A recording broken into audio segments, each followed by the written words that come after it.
Bonjour à toutes et à tous. Merci d'être là aussi nombreux.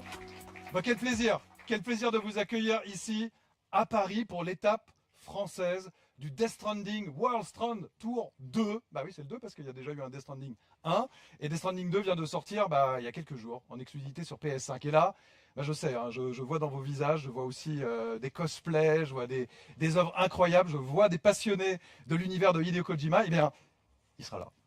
Juste ici, précisément là, sur ce fauteuil-là, suivi de Yoji Shinkawa et de Woodkid. On va passer un moment tout simplement exceptionnel. Alors, merci à celles et ceux qui sont ici, mais j'ai quand même un message à vous là, qui nous regardez en ligne. Je sais que vous êtes extrêmement nombreux. Coucou la commu, ça va être énorme. On va passer un moment qui sera absolument mémorable et qui va nous permettre de créer des liens. Alors, actuellement, on se trouve sur une péniche, la péniche Fluctuart, qui accueille justement cette exposition dont on va découvrir certaines des œuvres. Peut-être qu'à certains moments, vous allez nous voir un petit peu chanceler parce qu'on est sur la scène. Voilà, c'est l'art en scène. La scène, elle bouge, elle est vivante et elle va nous permettre comme ça d'avancer sur une masterclass qui se nomme l'art de la transmission. La transmission, les liens qui sont créés, ils sont véritablement au cœur de l'œuvre de Hideo Kojima. Donc avant de découvrir tout cela, dans quelques minutes, avant de les accueillir, je vous propose que l'on commence justement avec certains des artistes qui nous ont fait quand même l'insigne honneur de réaliser des œuvres absolument incroyables.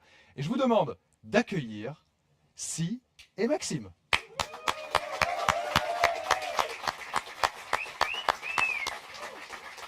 Ça va?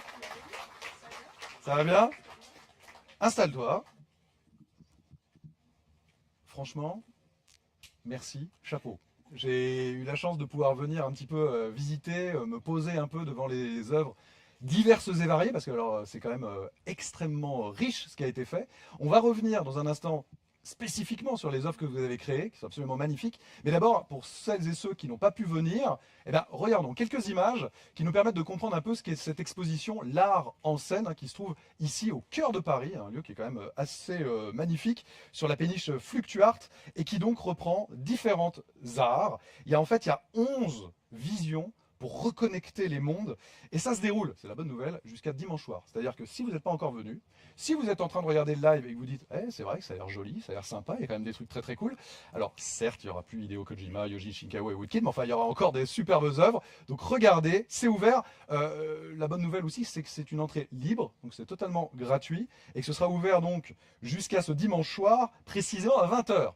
Voilà, ça ouvre de 11h à 20h. Alors, je me tourne vers vous.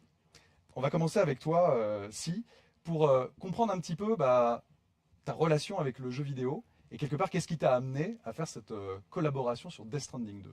Alors, moi, ma relation aux jeux vidéo, c'est que j'avais des parents qui m'interdisaient de jouer aux jeux vidéo. Ça commence bien, ça commence très très bien. Donc, en fait, moi, j'ai découvert le jeu vidéo par le fait d'observer les gamers à jouer. Donc, mon intérêt pour le jeu vidéo, c'est fait par ce biais-là et pas par tenir une manette et agir.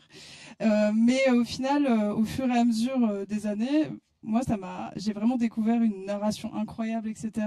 Ça a mis du temps, en fait. Et c'est grâce aux gamers et notamment à Twitch que j'ai pu découvrir des mondes entiers, des visions complètement différentes, comment narrer, comment souffrir aussi, de ce que j'ai vu sur pas mal de choses. Donc moi, je regarde des gens compétents jouer à un jeu vidéo et comme ça, j'ai le plaisir, mais pas le labeur. Voilà. Je me souviens de certaines personnes qui, il y a quelques années, disaient « Regardez des gens jouer, qu'est-ce que c'est que mais quelle idée !» sur une chaîne où il y avait des gens qui regardaient des gens jouer au foot. Mais bon, ceci est une autre histoire. Mais en tout cas, preuve que c'est tout à fait possible et que, regarde, ça t'a amené aujourd'hui à une exposition sur un grand jeu.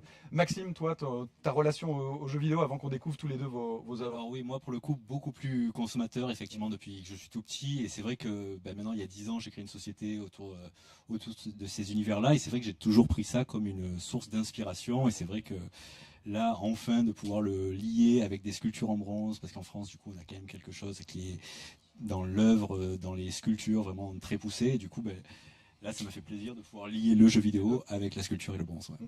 Alors justement, on va aller découvrir vos œuvres. On va commencer avec toi, Si. Tu nous as réalisé un artwork absolument magnifique. Enfin, je ne sais pas comment toi tu le décrirais, mais tu nous as fait en fait, voilà, ce petit making-of qu'on est en train de découvrir, comment tu as façonné ça. je te laisse nous expliquer un petit peu les étapes de la création. Alors oui, en fait, c'est un grand format. Donc en fait, avant de poser un pinceau sur une planche, il y a énormément d'étapes. Ça, c'est vraiment dans l'artisanat, globalement pour les artistes. Souvent, on a tendance à négliger la partie mise en place qui prend énormément de temps, qui est un empilement de techniques, etc. Donc là, en l'occurrence, il fallait que je fasse un grand format. Il faut savoir que moi, je suis autrice de bande dessinée à la base, donc je ne bosse pas en aussi grand que ça. Et donc, il a fallu que je me remémore un peu toutes mes longues habitudes, quand j'étais étudiante. Et donc voilà, j'ai fait ces étapes-là pour montrer voilà, les scotch, etc., pour démystifier un peu tout ça. C'est le plus important aussi, en fait.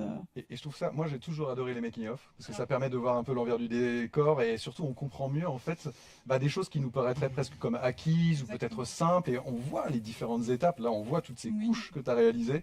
Combien de temps à peu près pour cette œuvre? Alors en fait, pour la préparation juste du support, c'est une matinée, et sinon en fait moi je l'ai réalisé en une heure, n'importe quoi.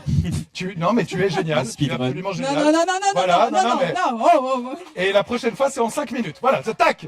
Génération instantanée. Non, en une journée, Non, quel enfer. Non, en une journée. J'ai réalisé ça en une journée. En fait, voilà, un petit 9-10 heures.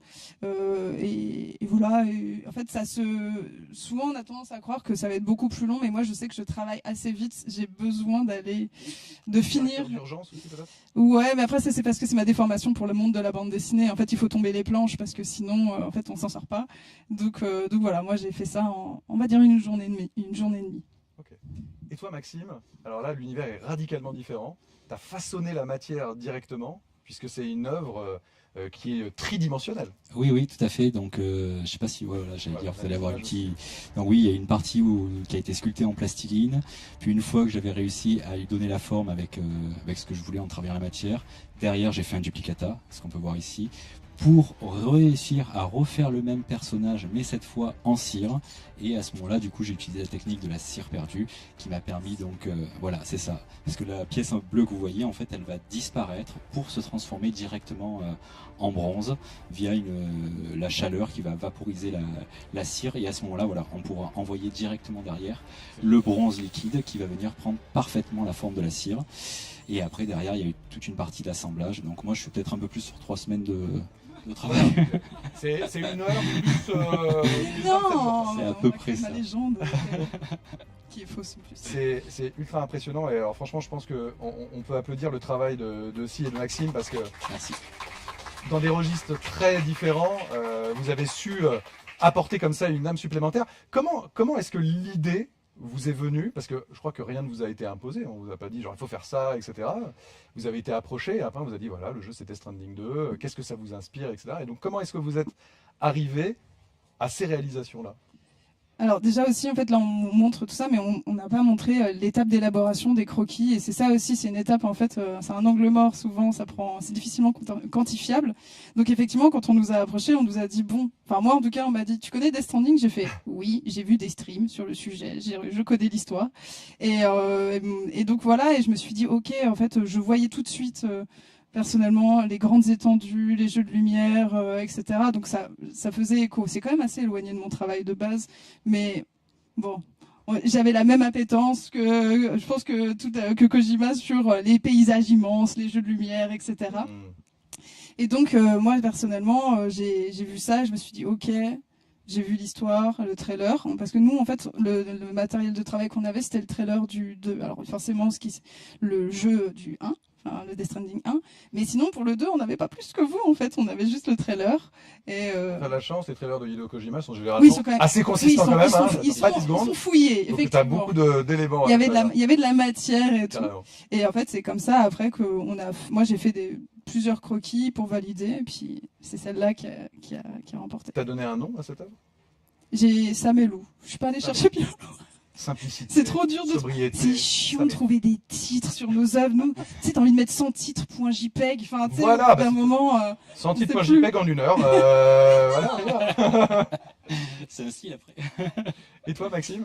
Moi, quelque chose qui m'avait beaucoup plu dans le premier Death Stranding, c'était la capacité de Sam à ne pas vraiment mourir. Et justement, dans le gameplay, le fait que tu puisses redémarrer ton personnage, donc l'âme n'arrive pas à quitter le corps, qui est justement réactivé par le joueur, c'est vraiment ça que j'ai essayé de montrer à travers l'œuvre, justement, comme si nous étions la main de Dieu qui réactive le personnage à chaque fois. Et d'ailleurs, c'est pour ça que je lui ai donné une dimension un peu christique à mon personnage, puisque si on remarque, il est un peu presque comme Jésus, on va dire. Je ne sais pas si on peut remettre des images justement, parce que ce qui est intéressant aussi, c'est qu'il y a le socle même, oui, très travaillé. De là, justement, pour aller sur la partie donc, des deux mondes, puisqu'il y a le monde des vivants et le monde des morts. Donc il y a toute la partie du bas qui représenterait le monde des morts, et justement Sam qui émerge de cette flaque de bronze et qui se reconnecte via la main du joueur. Et d'ailleurs, sous le lien entre la main du joueur et le personnage, dessus j'ai représenté les touches de la PlayStation qui sont les activations du personnage. Ah ouais. Alors là, je me tourne vers les gens qui sont là. Est-ce que vous aviez vu ces petits détails-là? Je sais pas si... Qu'on lève la main. Côté, voilà, on a une personne. Voilà, une personne qui est habituée des jeux Kojima, donc qui sait qu'il faut regarder partout, etc. Non, mais oui, je sais que... Et oui, parce que mine de, on avait aussi, s'il y avait des easter eggs, c'était sympa. Donc, en l'occurrence, moi je sais que c'est le dessin que j'ai fait, en fait, faut pas hésiter pareil à s'approcher, parce qu'en fait, le bébé, Lou, te regarde toi, en fait. Le personnage est tout petit, mais je me suis bien appliquée pour que Lou te regarde en disant c'est toi qui vas décider si on va survivre ou pas, en fait, là. Donc, vous voyez, on parle souvent et de plus en plus, et c'est normal, d'intelligence artificielle, etc. Là, pour moi, vous venez de donner deux détails que l'IA ne fera pas. C'est-à-dire que l'IA, elle te fera un truc, ok, mais elle n'aura pas cette intention d'auteur d'aller rajouter ces petits éléments qui, à mon sens, sont les suppléments d'homme. C'est vrai. Je pense qu'elle peut aider, voilà, à nous aider à bien poser les choses, mais dans tous les cas, l'idée doit venir effectivement du cerveau humain, on va dire. Alors, justement, sur cette exposition, il y a 11 œuvres différentes. Vous les avez découvertes, j'imagine, en venant lors du vernissage. Ça montre à quel point aussi le matériel initial de Death Stranding et l'œuvre de Hideo Kojima au global est un terreau extrêmement fertile quand même à la création et à la créativité. Il y a des jeux sur lesquels ce ne serait pas possible d'avoir autant de diversité et à la fois c'est totalement cohérent. C'est-à-dire que tout elle se regroupe. Justement, vous en tant qu'artiste, voir cette glaise en fait devant vos yeux, ça doit être assez inspirant en fait. Oui, tout à fait. C'est vrai que c'est un terreau très fertile. En fait, moi, il y a des moments, il y a des marques qui sont tellement fortes. Alors, je tiens à dire que la marque de Hideo Kojima est très très forte, mais en fait, il y a parfois des esthétiques qui sont quasiment des terres brûlées en fait à ce niveau-là, parce que tu pourras pas te l'approprier si facilement, etc. Alors que là, en fait, on sent que déjà il y a un monde de références à l'intérieur du travail d'Hideo Kojima, et en fait qu'on peut se l'approprier sans en être entravé en fait. Et moi personnellement je sais que c'est pour ça, moi mon travail c'est la couleur, ma vie c'est la couleur. Je savais en fait, et pourtant là-dessus moi je suis allée partie sur des couleurs quand même assez vives, etc., qui ne sont pas forcément présentes dans le jeu, mais en fait c'est pas grave, c'est connexe en fait. Et moi j'ai pas trouvé dur de rentrer et d'y mettre sa marque dedans. C'est vrai, il y avait un côté un peu transmission. Je reviendrai sur ça. C'est avec tout ce qu'on nous a fourni, avec les directions dans lesquelles on pouvait aller, il y avait juste à se servir et à essayer de réussir à créer une connexion, parce que finalement c'est ça en fait, c'est créer une connexion entre les gens. Donc là, quand Hideo Kojima te livre une œuvre comme ça, en fait, il y a juste à un peu choisir et après essayer de la pousser un peu plus loin, quoi, en fait. D'ailleurs, on fait un lancement assez extraordinaire, je trouve, pour un jeu, quoi. D'habitude, on n'est pas comme ça, on fait pas des choses comme ça. Je vais être franc avec vous. Moi, je trouve que ce qu'on est en train de réaliser là aujourd'hui, on est tous ensemble, etc. C'est effectivement quelque chose qui s'est un peu perdu depuis quelques années, d'autant plus dans le monde du jeu vidéo. Et pour un jeu qui joue beaucoup sur les liens, etc., réussir à refaire ça en présentiel ou avec vous là qui nous regardez en ligne, mais on partage un moment commun autour de l'art. Dans quelques instants, on va parler du jeu, et puis dans quelques minutes, on va accueillir Hideo Kojima, Yoji Shinkawa et Woodkid et la rentrer pleinement dans les rouages de la création de Death Stranding 2. Je pense qu'à tous, à un degré divers et varié, ça nous laissera une marque, une empreinte. Et ça, je crois que c'est un leg qui est assez fort et mine de rien quand même assez unique. Donc merci beaucoup Maxime, merci. Franchement, on peut je crois les applaudir. Merci à vous. Et je vous rappelle en tout cas que cette exposition, vous pouvez venir. C'est totalement gratuit. elle ne fermera que demain soir. Voilà, donc faites-vous plaisir. En plus, il fait beau, ce week-end il va faire extrêmement chaud. Eh ben, faites-vous une petite virée parisienne et vous venez, c'est quai de Seine, péniche Fluctuart, l'art en scène, ça porte admirablement bien son nom, avant de passer à l'art de la transmission dans quelques instants. Et entrée gratuite jusqu'à 20h, vous allez vous faire plaisir. Juste, de vous à moi, il y a une œuvre, elle est réalisée en chocolat. Voilà, je n'en dis pas plus. Venez avant dimanche soir parce que je pense qu'à bout d'un moment, elle va commencer à souffrir quelque peu. Alors, juste avant d'accueillir des joueurs et des joueuses qui ont véritablement plongé dans l'univers de Death Stranding 2, qui pour certains l'ont déjà fini, mais soyez prévenus, il n'y aura aucun spoiler, ni dans ce pré-show, ni dans la masterclass. Eh bien, je voulais vous rappeler que peut-être que vous avez déjà entrepris le périple de Death Stranding 2, mais peut-être que certains parmi vous n'ont pas encore commencé l'aventure. Eh bien, j'ai pour vous un bon plan. Merci PlayStation. Voilà, une petite collaboration commerciale qui vous permet de remporter un des 5 jeux Death Stranding 2 mis en jeu actuellement. Alors c'est très simple, hein, je crois que vous êtes relativement habitué à ce genre de mécanique aujourd'hui sur internet. Il suffit d'aller sur mon compte X Twitter, appelez ça comme vous voulez, et vous faites le petit follow, retweet habituel, et 5 personnes parmi vous pourront repartir avec Death Stranding 2 en version numérique. Je pense que ça fait plaisir, et je pense que si on fait un événement autour du jeu vidéo, l'essentiel, c'est quand même de pouvoir y jouer. Et bien justement, ça tombe bien, puisque je vais vous demander d'accueillir extrêmement chaleureusement 3 personnalités du monde du gaming qui connaissent particulièrement bien l'œuvre de Hideo Kojima. Je veux parler de Carole Quinten, Rami Boud et Tarak Chami. Bienvenue.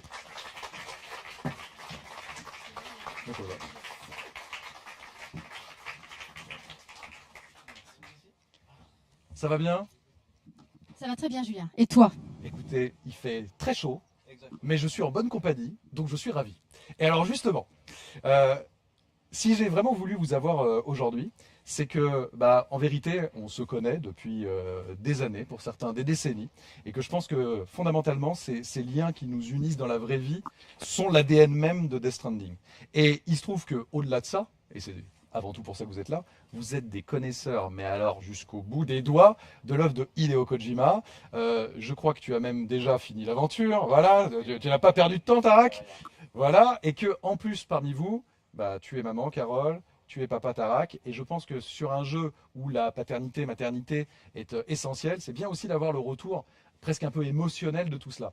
Alors, pour commencer, et pour que vous compreniez bien, vous derrière votre écran aussi, à qui on a affaire, j'aimerais qu'on puisse mettre un petit extrait de ce que Rami, avec ton équipe de Poche Vivet, avait réalisé là à quelques jours du lancement de Death Stranding 2. Alors d'abord, si vous n'avez pas fait encore Death Stranding 2, si vous vous posez des questions sur Death Stranding 1, combien de fois j'ai entendu « Oui, mais alors, il me faut un récap, je sais pas trop, etc. » Je vous invite à aller sur la chaîne de Poche Vivet. Alors regardez, vous nous avez réalisé un petit court-métrage. C'est pas à moi d'en parler. Rami, c'est tourné où? C'est comment? Qu'est-ce que vous avez voulu faire avec ça?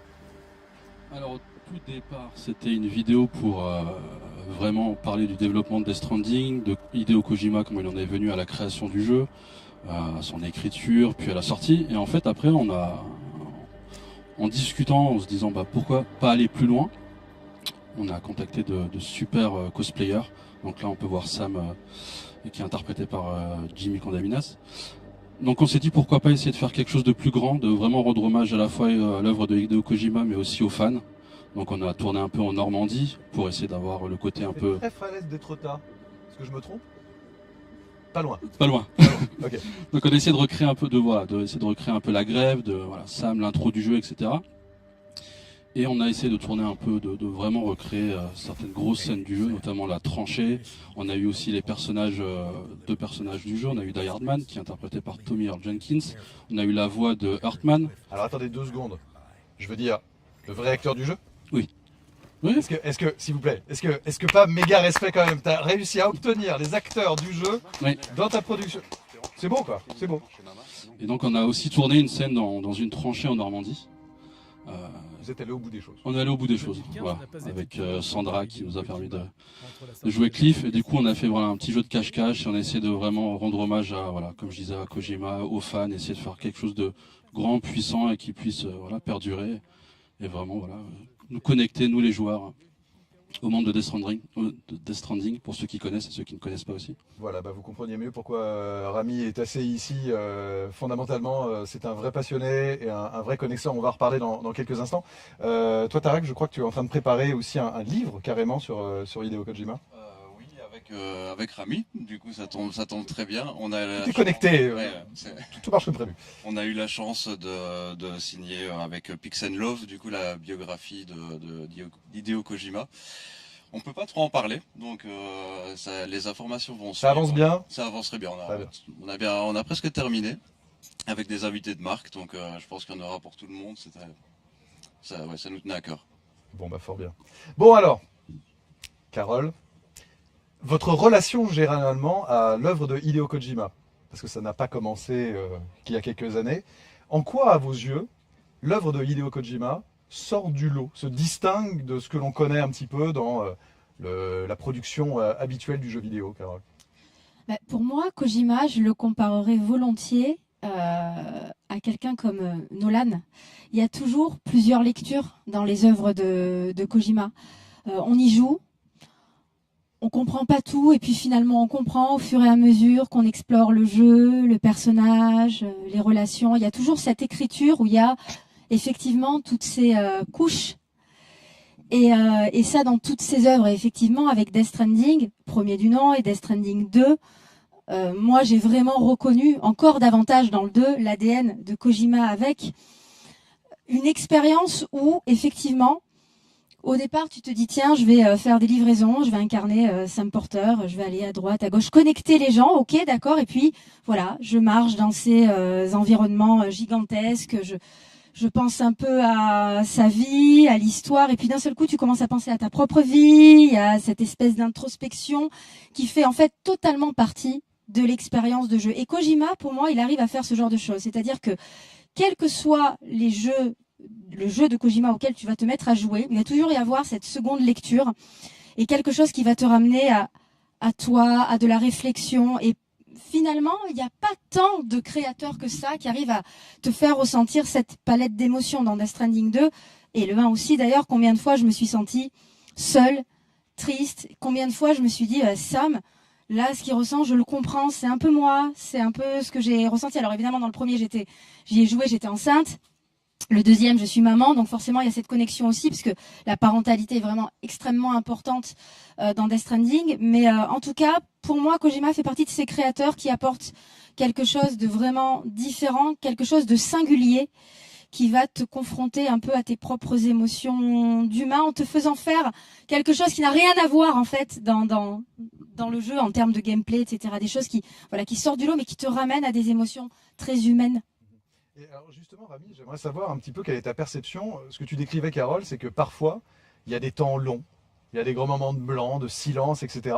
Et pourtant, ça fait quelque chose. Là où pour d'autres titres, parfois, les joueurs disent « Ah non, mais on s'ennuie, c'est embêtant, etc. » Pourquoi est-ce que dans les œuvres de Kojima, il y a ce petit supplément d'âme qu'on évoquait tout à l'heure, artistiquement parlant, qui fait qu'on s'accroche et qu'on y voit un sens?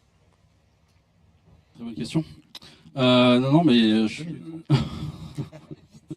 vite. Non, mais je pense que c'est ce que disait aussi Carole par rapport. J'aime le comparatif avec Nolan, c'est que je pense que les jeux de Kojima, c'est comme des oignons, c'est qu'il y a plusieurs couches. Donc t'as la fois Et on pleure aussi, et on pleure aussi. Très très bonne, meilleure métaphore du jour. Là. C'est pas mal. Donc t'as vraiment l'aspect où tu vas ton expérience de jeu, mais ça plonge très profondément. T'as l'aspect aussi cinématographique, t'as l'aspect musical, mais t'as aussi des thèmes forts. Et Death Stranding en est rempli.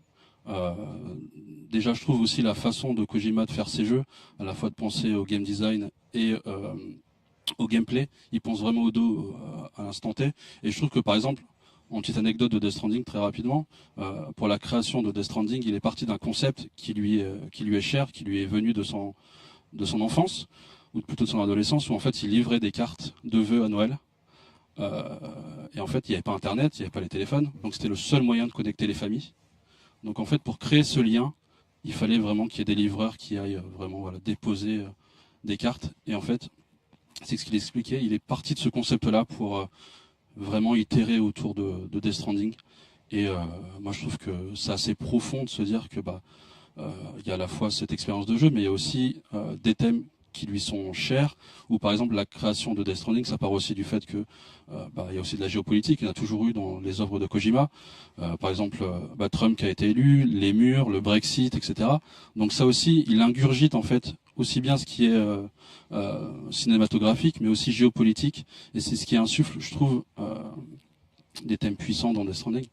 Ce que tu évoquais, évidemment sans spoiler, mais effectivement, par exemple le mur de Trump, c'est quelque chose qu'on va retrouver dans Death Stranding 2, et ces éléments qui dépassent un peu le carcan sol du gaming, ils sont totalement présents. Toi, Tarak, on a discuté un petit peu quand tu as eu fini le jeu, tu es un jeune papa aussi, et sans évidemment déflorer ce qui se passe à la fin du jeu, etc., tu m'as dit à quel point ça avait une résonance extrêmement forte émotionnellement parlant, et je ne trahirai pas un secret en disant qu'il y a des larmes qui ont coulé, quoi. Exactement. Comme tu disais, on est tous les deux papas. Vous avez vécu le premier en tant que Sam Porter Bridges, plus pour toi, Carole. La relation que Sam entretient avec Lou dans le premier, c'est vraiment la relation, quelqu'un qui va devenir papa, qui s'entraîne à devenir papa. Dans le 2, il l'est. Ma fille a 10 ans, donc je vois ce que c'est. Et donc du coup oui, c'est quelque chose qui m'a touché. L'histoire, sans trahir les secrets, c'est quelque chose qui te touche profondément et qui arrive à te faire pleurer plusieurs fois lors de l'aventure. Pardon. Oui, donc j'ai pleuré 2 fois. Je peux avouer que j'ai pleuré 2 fois pendant l'aventure. Quand tu vois par exemple cette ouverture là du jeu, quand tu vois la musique procédurale de Woodkid, enfin en l'occurrence tu l'entends, sur ses premiers pas, comment on est quand on est confronté à une suite d'un univers qui a évolué, mais c'est quand même, c'est la suite. On est sur un terrain totalement vierge, on retrouve ses pas instantanément. Alors du coup, j'ai été très intéressé par les interviews de Woodkid. La musique procédurale, je l'attendais vraiment. Je pense que la descente de la montagne m'a pris à peu près 35 minutes, parce que je me suis arrêté, j'ai tourné à gauche, j'ai tourné à droite.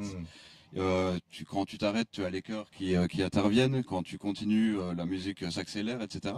Et j'ai vraiment profité. Je me suis dit c'est l'occasion rêvée de profiter, de voir tous les degrés d'écriture, de musique.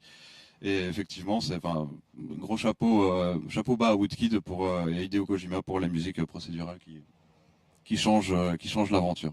Alors toutes les images que vous voyez là, on n'est pas en train de vous lever le voile, c'est que les trailers qui ont été publiés, et encore on vous montre, on a déjà expurgé de pas mal d'images. Moi je trouve que l'une des forces des jeux de Hideo Kojima, c'est de faire commencer l'aventure avant qu'on ait la manette en main.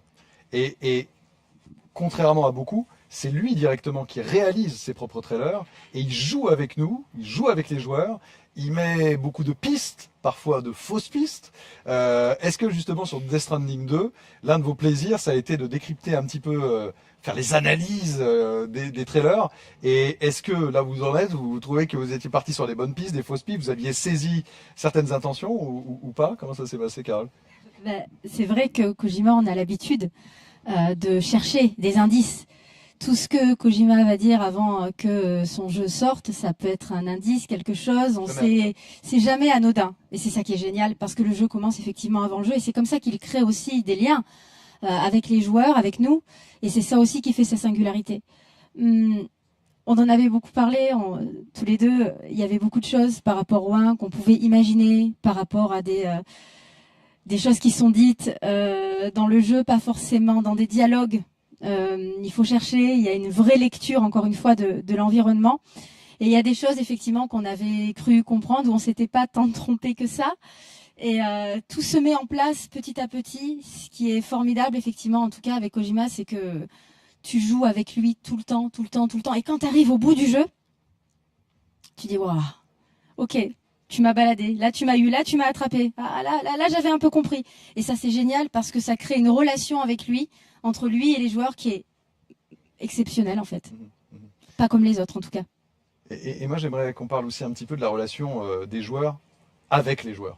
Et là je m'adresse, je sais pas où vous devez être par là, un petit coucou à toutes celles et tous ceux qui malheureusement sont pas avec nous ici sur place, mais je sais qu'il y en a certains, vous êtes juste dehors, juste derrière. J'espère vraiment que vous avez pu apercevoir Hideo. Mais c'est vrai que moi je trouve ça beau de voir à quel point on le constate par exemple quand on va au Tokyo Game Show où il y a des cosplayers mais incroyables avec un niveau d'expertise mais alors formidable. Rami, on voyait des images il y a quelques instants de ce petit court-métrage que vous avez réalisé Oui. avec un niveau de réal qui est quand même très élevé. On a tout donné. Voilà, certains d'entre vous aujourd'hui vous êtes amis, mais Bien sûr. je crois que c'est parce que il y a eu les œuvres de Hideo Kojima que vous vous êtes rencontrés. Ouais, exactement, mais j'allais dire, même je vais plus loin quand tu parles de connexion. Je vois l'œuvre en face de nous d'Oskunk. Enfin, on est ensemble sur ce panel. Les connexions, on les a faites grâce au jeu d'Hideo Kojima. Tu parles de fans, les analyses de trailers, ça se fait entre amis, sur des Discord, sur Facebook, enfin sur les réseaux sociaux. Et c'est là où je trouve que c'est fort. Il arrive à mêler cet univers de relier les gens dans le jeu, mais aussi dans la réalité. Et je pense que sans lui, on ne se connaîtrait pas. On n'aurait pas eu l'idée de partir au Japon ensemble. Et ouais, pour moi, c'est ce qui me touche le plus, c'est le terme Tu vas te faire connexion. chialer, là. Ouais, bah, ouais. Là, on est en train de perdre Rami là. J'ai pas encore fait une Death Stranding 2. Voilà. Non mais ouais, clairement. C'est vrai en fait. C'est vrai. Non mais clairement, c'était des connexions. C'est Hideo Kojima qui nous a connectés tel des UCA pour le premier Death Stranding. Mais oui, clairement. Et puis je rejoins ce que dit Carole. Moi, ce que j'ai beaucoup aimé avec les trailers de Death Stranding 2, c'est qu'il joue aussi avec les nouveaux joueurs, ceux qui ont connu Death Stranding 1, mais aussi avec les joueurs d'antan, donc ceux qui ont connu Metal Gear, avec l'apparition de Neil dans le trailer. On était là, mais attends, il a un bandana, etc. C'est pas une apparition anodine. Voilà. Il peut pas rester comme ça. Mais que je suis pas. Donc je pense qu'il a aussi ça en tête de se dire, bah, je joue avec toute ma base de joueurs et je vais essayer de voilà. Et donc ouais, clairement. Donc moi je trouve, en plus c'est vrai qu'il monte ses trailers comme tu disais, donc ça c'est quelque chose qu'il fait depuis qu'il est petit, parce que depuis qu'on était petit il montait ses films au Splicer, etc. Donc c'est quelque chose qu'il a toujours gardé et je trouve ça admirable encore que voilà, à 61 ans il a encore l'envie de créer et de faire les trailers, parce qu'en plus on peut le dire, pendant Death Stranding 1, durant la Director's Cut, pendant le Covid, il faisait du air montage comme il disait, c'est-à-dire qu'il imagine, Oui, c'est vrai. il imaginait en fait ces trailers dans sa tête et après il disait ok, là tout est connecté, etc. Donc il y a vraiment cette puissance là de se dire ok, je sais ce que je vais faire, j'ai ma vision à la fois pour les trailers et pour le jeu final, je sais ce que je vais montrer, ce que ne pas montrer, voir comment essayer de jouer avec les joueurs, et ça existe depuis des décennies et des décennies. Enfin, on l'a bien vu avec MGS2 à l'époque. Bon, à ce moment de l'émission, vous vous dites, ok, mais Hideo Kojima, Yoji Shinkawa, Woodkid, ils sont où? Bah, ils sont plus très très loin. Ils sont en train d'approcher. Donc dans quelques minutes, ils seront là sur scène pour revenir justement sur tous les rouages de la création de Death Stranding 2 on the beach. Et je crois qu'on va littéralement se régaler. Le fait d'avoir une étape parisienne, ça fait quand même extrêmement plaisir dans ce World Tour. Mais donc juste avant de les accueillir, j'aimerais qu'on revienne quand même concrètement sur Death Stranding 2. Alors, on est dans ce pré-show. Très sincèrement, vous le savez, vous êtes libre de dire vraiment ce que vous voulez. C'est quoi? Alors, je vais me tourner d'abord vers Rami, mais après, on viendra vers toi parce que tu l'as fini, mais tu ne nous spoileras pas, bien sûr. Mais vos premières sensations, Carole, toi, manette en main, sur ce Death Stranding 2. T'es reparti de manière très fluide. Il y a eu un petit moment où il a fallu reprendre les fondamentaux. Comment ça s'est passé? Il a fallu reprendre les fondamentaux parce que ça faisait un petit moment. Moi, Près de 6 ans. Près de 6 ans, et oui, bientôt l'âge de mon enfant, comme tu le sais, tu es au courant.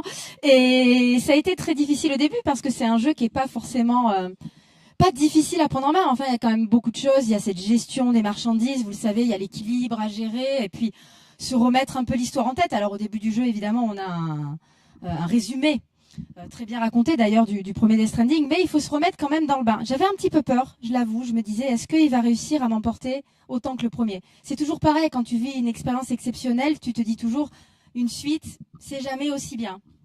Moi, je l'ai vécu, alors de manière très personnelle. Donc quand j'ai fait le premier Death Stranding, j'étais enceinte, j'avais mon bébé dans mon ventre, et donc je n'étais pas encore maman. Tu deviens un papa ou maman que quand ton enfant en est, et puis qui t'apprend à être parent. Et effectivement, Sam, dans le premier, il apprend. Il apprend pas encore, il est là, il porte son bébé. Et dans le deuxième, donc dans Death Stranding 2, il apprend, il est papa, il est extrêmement touchant. Et moi, je l'ai vécu un peu comme ça avec ma petite fille à un moment donné qui est venue à côté de moi et puis qui a poussé le joystick à un moment donné, qui m'a dit « Je veux faire la livraison. Attends, je veux aller à l'objectif. » Elle sait faire. Et j'ai trouvé ça fantastique parce que je me suis dit, attends, Kojima, il a réussi à créer ce lien-là. C'est très personnel évidemment, hein, mais à créer ce lien entre 2019 et là 2025 avec mon enfant qui a grandi. Je suis devenue maman, comme Sam qui est devenu papa. Et donc j'ai vécu ça de manière très très forte. Ça m'a beaucoup touchée. Moi, j'ai préféré ce deuxième épisode au premier encore parce que justement, on va plus loin. Beaucoup de gens diront que c'est plus accessible et de fait, oui, il y a une accessibilité. C'est peut-être plus facile à vivre en termes de qualité de vie. Mais j'ai trouvé que ça allait beaucoup plus loin en fait en termes de complexité de rapports humains, en termes de ressenti justement sur le fait d'être maman ou papa. Les musiques sont fantastiques, j'ai ressenti énormément de solitude. Il y a des moments évidemment où j'ai pleuré très fort moi aussi, des moments où j'ai beaucoup ri, parce qu'il y a beaucoup d'humour dans ce Death Stranding 2, des moments complètement what the fuck comme on dit. Kojima fait beaucoup de gouttes à quand les mouchoirs. Quoi. Oui, non mais complètement. Mais en tout cas non, je suis passée par tout un tas d'émotions, toute une palette d'émotions et j'ai trouvé que c'était mis en scène de manière assez fantastique. Et pour moi, quand t'es parent, ça change encore quelque chose. Oui. Et alors justement, Carole, tu évoquais cet aspect où on a vu beaucoup de gens souligner à quel point Death Stranding 2 était peut-être un petit peu plus accessible que le premier. Alors certains justement s'en réjouissent, d'autres au contraire trouvent que ça a dénaturé l'œuvre. Tarak, toi qui es un fan assez hardcore de la chose, et je crois d'ailleurs que c'était l'une de tes craintes. Au final, qu'est-ce que tu en penses de ce pivot qui a été opéré? Est-ce que finalement, c'est pas un peu un jeu à la carte en fait et qu'on va y trouver ce qu'on a envie d'y mettre? Alors, l'aventure personnelle, bien évidemment, la pénibilité du premier faisait partie de l'univers du jeu. Le deuxième, oui, est plus facile dans son approche, mais c'est aussi une ouverture vers les gens. Je pense que l'aventure, elle n'est pas que personnelle, il faut aussi penser aux gens qui découvrent Death Stranding. Le début est plus facile. Carole parlait d'émotion. Pour moi, le premier était basé sur la pénibilité, sur le voyage, sur le transport. Celui-ci sur les émotions. Enfin, que tu disais, on a pleuré, on a rigolé. Enfin, le jeu est basé sur les émotions humaines, et je pense que c'est là-dessus où il a réussi à capter quelque chose d'autre. Il a enlevé de la pénibilité, il a rajouté de l'émotion, et au final, je pense que le cocktail, il a bien pris. Est-ce que c'est quelque chose que tu perçois aussi, Rami? Totalement, oui. Moi, quand j'ai commencé à Death Stranding 2, tu vois, au début du jeu, on te dit que ça se passe 11 mois après les événements de Death Stranding 1. J'avais l'impression que pour moi, c'était à peu près pareil. J'avais jamais vraiment quitté Death Stranding. J'ai compris, j'ai rapidement repris mes marques avec les différentes mécaniques de jeu. Et je trouve que, certes, il y a un peu plus d'accessibilité, mais je trouve que ce que Kojima a fait, c'est que il s'est dit, ok, en fait, les joueurs ont compris les différentes mécaniques de jeu que j'ai voulu instaurer avec Death Stranding 1. Maintenant, vous avez les bases, donc je pousse les potards à fond au niveau de l'histoire, je pousse le potard à fond au niveau des personnages, de mon univers, etc. Et je trouve que ça apporte quelque chose de supplémentaire. Et c'est vraiment, ça marque aussi Kojima dans son ensemble, c'est-à-dire il pose les bases et ensuite il va étendre. Et c'est totalement ce que je ressens avec Death Stranding 2, en tout cas pour l'instant. Moi, j'ai vraiment ressenti que, déjà, on est sur une suite, donc forcément, ceux qui ont fait le premier ont des acquis qui leur permettent d'aller plus vite, de savoir ce qu'il faut faire, etc. Et donc, quelque part, d'avancer plus facilement. Moi, je l'ai vu pendant la période de test. L'aspect extrêmement fort du premier Death Stranding, qui est cette connexion entre les joueurs asynchrone, c'est-à-dire c'est du multijoueur dans lequel on se retrouve seul, mais on va bénéficier des constructions des autres pour se faciliter la vie. J'ai eu l'impression que tout de suite, les gens ont voulu construire à fond, parce que c'était quelque chose qui les avait marqués dans le premier opus. Et donc moi, quand j'ai commencé ma partie, il y avait eu la Summer Game Fest, etc. Donc j'avais eu, je sais pas, 3-4 jours de décalage par rapport aux gens qui s'étaient lancés dans l'aventure. J'arrive, il y a des grandes autoroutes, il y a des connecteurs partout. Je fais waouh, mais mon monde vierge là, etc. Qu'est-ce qui se passe? Et j'ai pris la décision aussi de déconnecter ça. Et n'oublions pas que ce réseau chiral, c'est un choix, déjà de se connecter aux autres ou pas. Sans parler évidemment aussi des différents modes de difficulté, parce que je peux te dire qu'en hardcore, c'est quand même une autre expérience, et qui fait que même sur le gameplay en fait, on a plusieurs strates qui vont permettre en fait de moduler son expérience.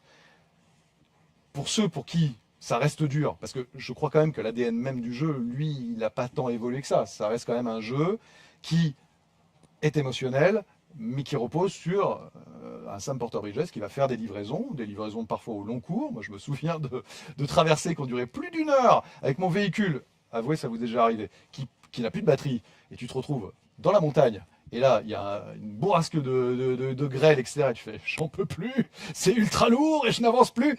Et puis là, tu as la musique qui part, et puis tu reviens, et parce que c'est long, et parce que ça devient bon, et ben j'ai retrouvé aussi ces moments-là. Et donc, tout ça, c'est en pointillé d'une expérience qui, au global, reste, à mon sens, extrêmement singulière quand même dans le paysage global des méga blockbusters de l'industrie du jeu vidéo, parce que ça reste un blockbuster, on en reparlera avec Hideo Kojima dans quelques instants, par ses valeurs de production. Alors, on est vraiment sur un visuel, on n'en a pas parlé, mais enfin, c'est à couper le souffle, on a des panoramas qui sont incroyables, on a une bande son qui est épique, et à la fois, je trouve que c'est un jeu d'auteur, enfin reste un jeu vraiment purement d'auteur et presque indé, en tout cas sur sa direction même, sur son âme. Je sais pas ce que tu en penses. Je voulais juste rebondir on en a parlé ensemble. Je te parlais de la difficulté du jeu. Tu m'as dit essaye de te déconnecter. Le thème principal dont Kojima en parle, et c'est d'ailleurs écrit sur les t-shirts, c'est est-ce qu'on aurait dû se connecter? Et pour moi, c'est ça qui est fort, c'est que le message dans le jeu te fait poser la question, est-ce que ce serait pas plus plaisant pour moi de me déconnecter? Est-ce que c'est pas trop facile d'avoir tous les outils en main dès le début? Et ça, c'est quelque chose, oui. Pour moi, c'est un jeu d'auteur. Tu ne le retrouves pas dans tous les jeux, et c'est ce qui fait le petit plus. C'est un jeu qui vous fait, vous en tant que joueur et objectivement en tant qu'humain, vous posez vous-même des propres questions sur votre rôle dans cette œuvre et quelque part peut-être même de manière plus large. Bah, merci infiniment, Carole, Merci. Rami, Tarak. Merci à toi. Merci pour votre expertise, merci pour votre passion. Ça y est, nous y sommes presque. Restez encore un instant. Dans, allez, même pas 5 minutes, Hideo Kojima, Yoji Shinkawa et Woodkid seront en ma compagnie et donc avec vous. Et j'ai, croyez-moi, une tonne de questions à leur poser. Il n'y aura pas de spoiler, mais beaucoup de choses inédites. Alors on se retrouve juste après ça. Bonjour à toutes et à tous. Bienvenue ici à Paris sur la péniche Fluctuart pour un moment qui va être absolument exceptionnel. Vous l'attendez depuis, pour certains, des mois. C'est Death Stranding 2, On the Beach, qui vient de sortir sur PS5 en exclusivité, qui vient d'être publié là il y a quelques jours. Et je sais que parmi vous, en ligne, il y en a déjà beaucoup qui soit l'ont déjà fini, vous êtes rapide, soit sont en train de participer à ce long périple. Alors, ce que je vais vous dire, c'est qu'aujourd'hui, on a une chance tout simplement exceptionnelle. C'est celle d'accueillir 3 grands noms du monde du jeu vidéo. Hideo Kojima, Yoji Shinkawa et Woodkid. 3 personnalités qui ont forgé l'œuvre que l'on va découvrir aujourd'hui. Et alors je peux vous assurer d'une chose, c'est qu'il n'y aura pas le moindre spoiler. C'est-à-dire que si vous n'avez pas encore fini, si vous n'êtes pas encore lancé dans l'aventure, on va rien vous gâcher. Au contraire, on va améliorer encore votre plaisir puisque dans cette émission, eh bien, il y aura des petits éléments inédits qui vont nous permettre de mieux comprendre l'art de la création, l'art de la transmission qui se trouve profondément au cœur de la saga Death Stranding. Mais allez, je crois que c'est le moment que vous attendez. On va ensemble pouvoir faire un accueil extrêmement chaleureux à une véritable légende du monde du gaming. J'ai nommé Monsieur Hideo Kojima.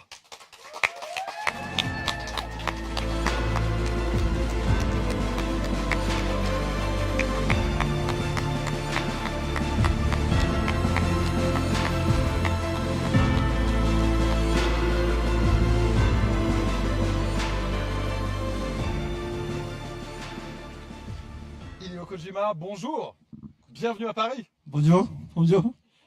On est extrêmement heureux de vous avoir. Je vois toutes les personnes qui sont là et toutes les personnes qui sont en ligne, véritablement. Ma première question va être très simple, c'est après avoir passé tant d'années à travailler sur une œuvre aussi complexe que Death Stranding 2 et de voir aujourd'hui votre bébé finalement dans les mains des joueurs depuis quelques jours, quel est votre sentiment? Et est-ce que déjà vous avez vu certains retours, certaines réactions qui vous ont peut-être un petit peu interpellé?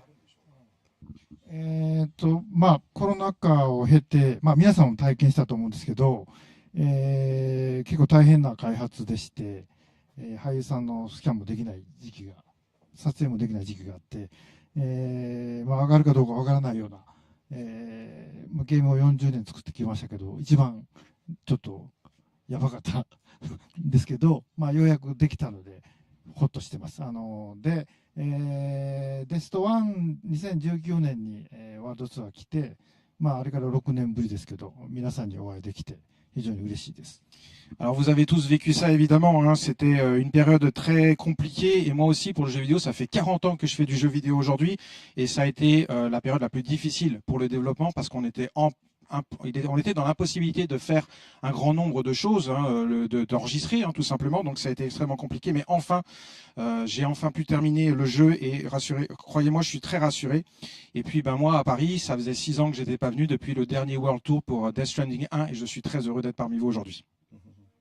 Alors le fait de travailler sur une suite est forcément différent de la création d'une nouvelle œuvre, d'une nouvelle licence. Vous avez évoqué ces derniers temps que justement la pandémie avait percuté un petit peu votre travail.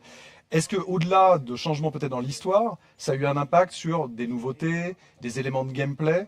En quoi est-ce que justement le développement a évolué au fil de son cours? コロナがあると思ってデストを作ったわけじゃないんですけど、作った後にコロナが来て、で実際にコロナを体験してみて、それ以前にその続編の企画はもうすでにあったんですけど、体験してしまうと、体験前と体験後の、皆さんも僕だけの体験じゃなかったんで、世界中が体験したので、やっぱりちょっとおかしいなというので、ゼロからもう一回作り直したのがデスト2ですね。Alors c'est vrai que Death Stranding 1, je l'ai créé avant le Corona, bien entendu, avant le Covid, et l'histoire du 2, je l'avais écrite aussi avant le Covid. Et forcément, ça a été une période tellement bizarre, et pour vous aussi, je crois, que n'y a pas que moi qui ai vécu cette expérience très très étrange. Eh bien, j'ai effectivement été obligé de réécrire l'histoire à cause justement des expériences que nous avions tous vécues avec ce Covid. Et est-ce que ça a eu un impact sur le fonctionnement, les fonctionnalités du jeu, au-delà même de l'histoire? ゲームの方はそんなに影響はないんですけど、デスト1が出て、あれは配達して、人をつないでいくというゲームなんですけど、そういうものは存在しなかったので、結構とんがった存在で出たんですけども、当然、賛否がありまして、大好きな人もいますけど、配達をしたくないっていう人も当然出てきました。で、続編は、前のユーザーに届けるっていうプラス、前回 DS1 をちょっと、ネガティブに思った人も一緒に遊んでもらえるように、もうちょっと広い層に向けての続編を目指したといいますか、そういうことで、テンポも上がってますし、リズム感も上がってますんで、非常に遊びやすい続編というのを目指しました。En réalité, pas tant que ça. Je veux dire, le Corona, le Covid n'a pas eu d'influence sur le game system ou ce genre de choses. En revanche, j'ai, pendant toute cette pandémie, pu constater les retours des joueurs. Il y avait des joueurs qui avaient des avis très divergents. Il y en avait qui adoraient le côté livraison, d'autres qui détestaient.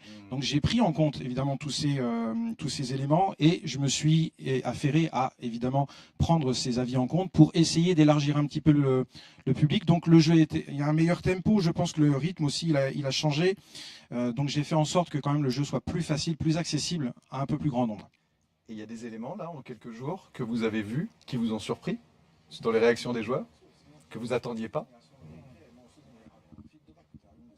あります。アーリーアクセスがあったので、エンディングまで行った方もたくさんいて、で、データが取れるんですね。そのヒートマップとか、誰がどういうルートで何をしてるかっていうのを、毎日それ監視しているので、結構いろんなデータが入ってきてます。Oui, parce qu'on avait ce early access, ce qui fait que j'ai pu voir que des gens, beaucoup en fait, avaient déjà terminé le jeu. Mais on avait aussi le système de la heatmap, donc on pouvait récupérer les données de jeu des joueurs. On peut voir par quelle route ils sont passés, quel chemin ils ont pris, etc. Et je consulte ça tous les jours et j'ai pas mal de surprises. Effectivement, je m'attendais pas toujours à certaines constatations. Alors justement, puisqu'on évoque le processus créatif et la connexion que vous avez avec les joueurs, mais aussi avec votre équipe, eh bien, j'aimerais qu'on puisse accueillir extrêmement chaleureusement, et pas juste parce qu'il fait très chaud ici, eh bien, une personnalité qui vous accompagne depuis plusieurs décennies et qui a contribué puissamment à façonner vos univers avec sa personnalité artistique unique. Il s'agit évidemment de Yoji Shinkawa.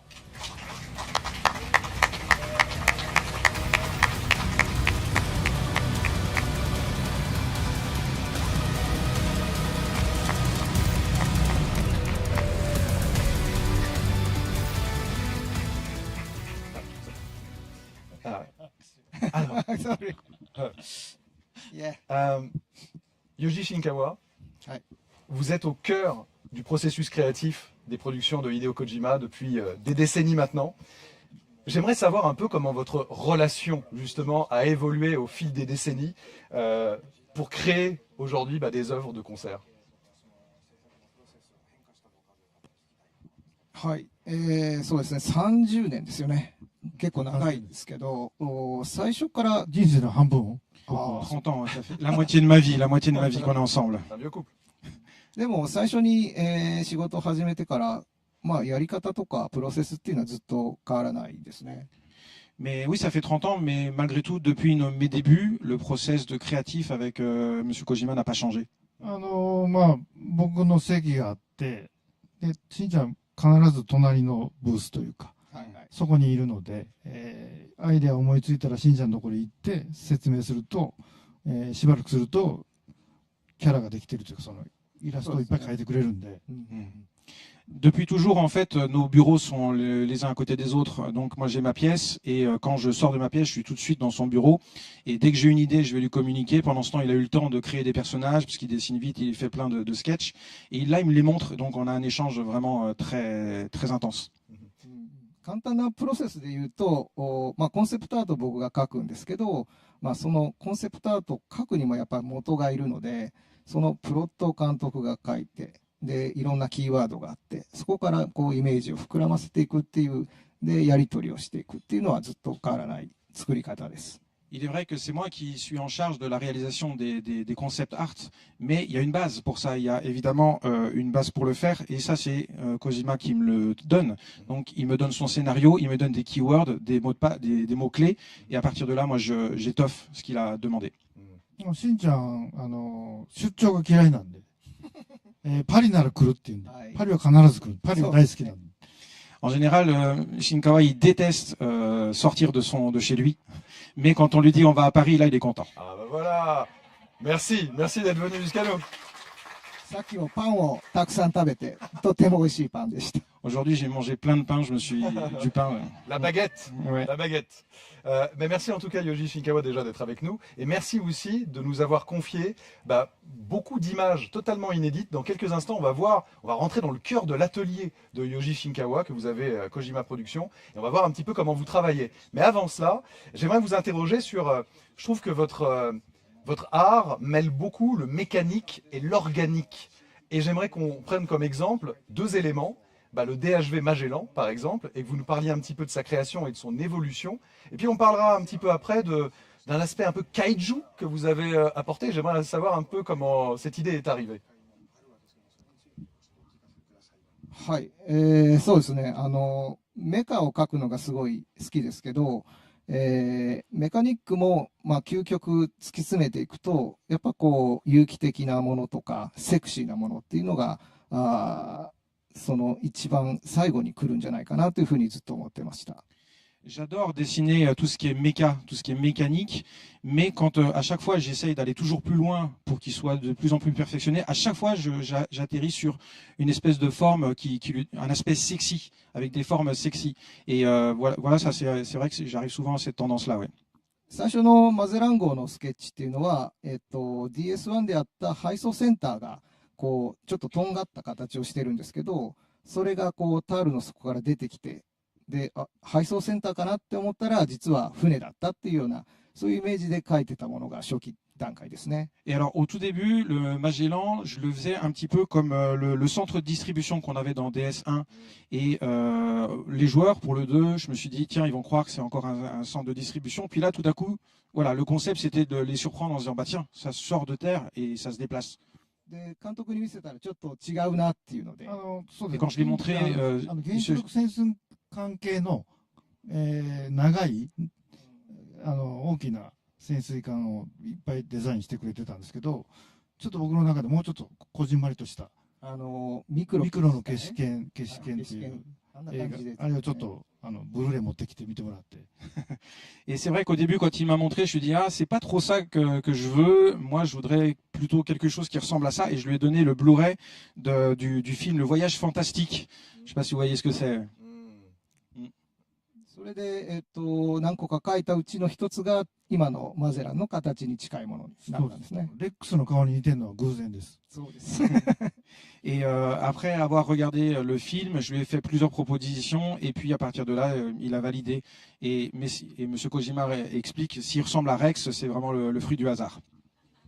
Voilà. それで、頭に見えるんだったら、どうせなら巨人に合体させようっていうので、徐々にこうアイデアがいろいろ膨らんでいく。は本気にしてなかったんでね。僕らではそうするって。はい。Et puis après, on s'est dit, bah tiens, si quitte à ressembler à une tête, autant le mettre au-dessus de la tête d'un organisme. Et au début, le reste du staff nous disait, non, vous plaisantez. Et puis nous, on était vraiment très sérieux en ayant ces deux idées-là. Oui, on a pu voir en image, effectivement, là c'est vraiment le mariage entre mécanique et organique.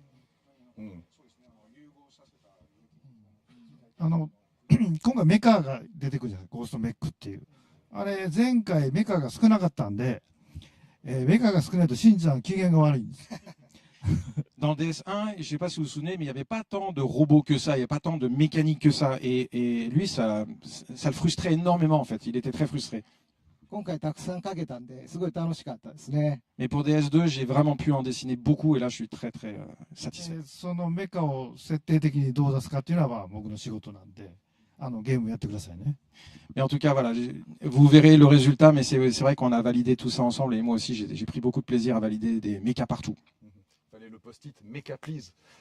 More mecha. Alors, Hideo Kojima, contrairement au cinéma et à la littérature, qui sont des éléments qui vous irriguent très profondément, en tant que créateur du jeu vidéo, vous êtes obligé de composer avec le joueur. Évidemment, c'est une œuvre interactive. Justement, comment est-ce que vous équilibrez la vision d'un auteur, d'un créateur que vous êtes, et la liberté du joueur? これは非常に難しいんですけど、究極はですね、本当に自由に行けてストーリーを作られるのがいいと思うんですけど、僕はそれちょっと嫌なんですね。で、マルチエンディングも嫌いです。C'est vrai que c'est vraiment très difficile. Moi, j'aimerais bien pouvoir effectivement avoir ma propre histoire que je vais imposer, mais ça, c'est pas possible. Et je déteste le multi-ending. なんか例えば主人公が病気にかかって旅に出ていろんな人に会ってでも最後死んじゃうじゃないですか。これはストーリーなんで、これ運命なんで、それをプレイヤーが変えてしまって死なない未来っていうのは作りたくないですね。Non, par exemple, le héros, imaginons qu'il est malade, il rencontre plein de gens, etc. Puis à la fin, sa maladie l'achève. Bon, bah ça, c'est son destin, etc. Mais moi, ça, c'est l'histoire que j'ai envie de raconter. Mais j'ai pas envie que le joueur puisse changer le destin de ce héros. ただその自分の、運命に対して、どう進んでいくかを僕はそこに自由度を与えたいというか、そこにインタラクティブ性を与えてます。En revanche, le destin de ce héros, même si on ne peut pas le changer, moi j'ai envie de donner la possibilité aux joueurs de donner la liberté au héros de vivre sa vie jusqu'à son destin inéluctable. C'est ça l'interactivité que je veux proposer. Bah justement, puisqu'on parle d'interactivité, mais aussi de liberté, nous sommes dans le pays de la liberté, entre autres, et je pense qu'il nous manque quelqu'un là. Il nous manque le local de l'étape. Quelqu'un qui a apporté sa patte d'une manière absolument magistrale en composant une bande-son absolument épique. Je vous demande d'accueillir extrêmement chaleureusement Woodkid.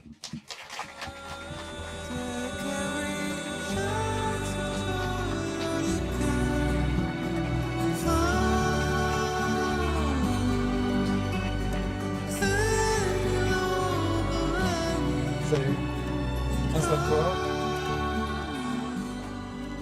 On a entendu fugacement comme ça les accords que tu nous as composés pour ce Death Stranding 2. Oui. Quel voyage incroyable. Oh, merci, oui c'est un voyage incroyable pour moi aussi. Merci Hideo pour ce voyage. Je suis d'ailleurs en train de jouer au jeu parce que j'ai tellement travaillé de manière fragmentée que j'ai pas eu l'occasion de voir le jeu complètement fini. Donc je suis dedans en ce moment et c'est très émouvant. C'est une question que je te posais tout à l'heure là quand on se croisait, qui est que quand on a participé à un jeu de l'intérieur, quand finalement on en connaît tant d'aspects, en tant que joueur, parce que tu es un véritable joueur, ça fait un peu bizarre, donc j'imagine quand même.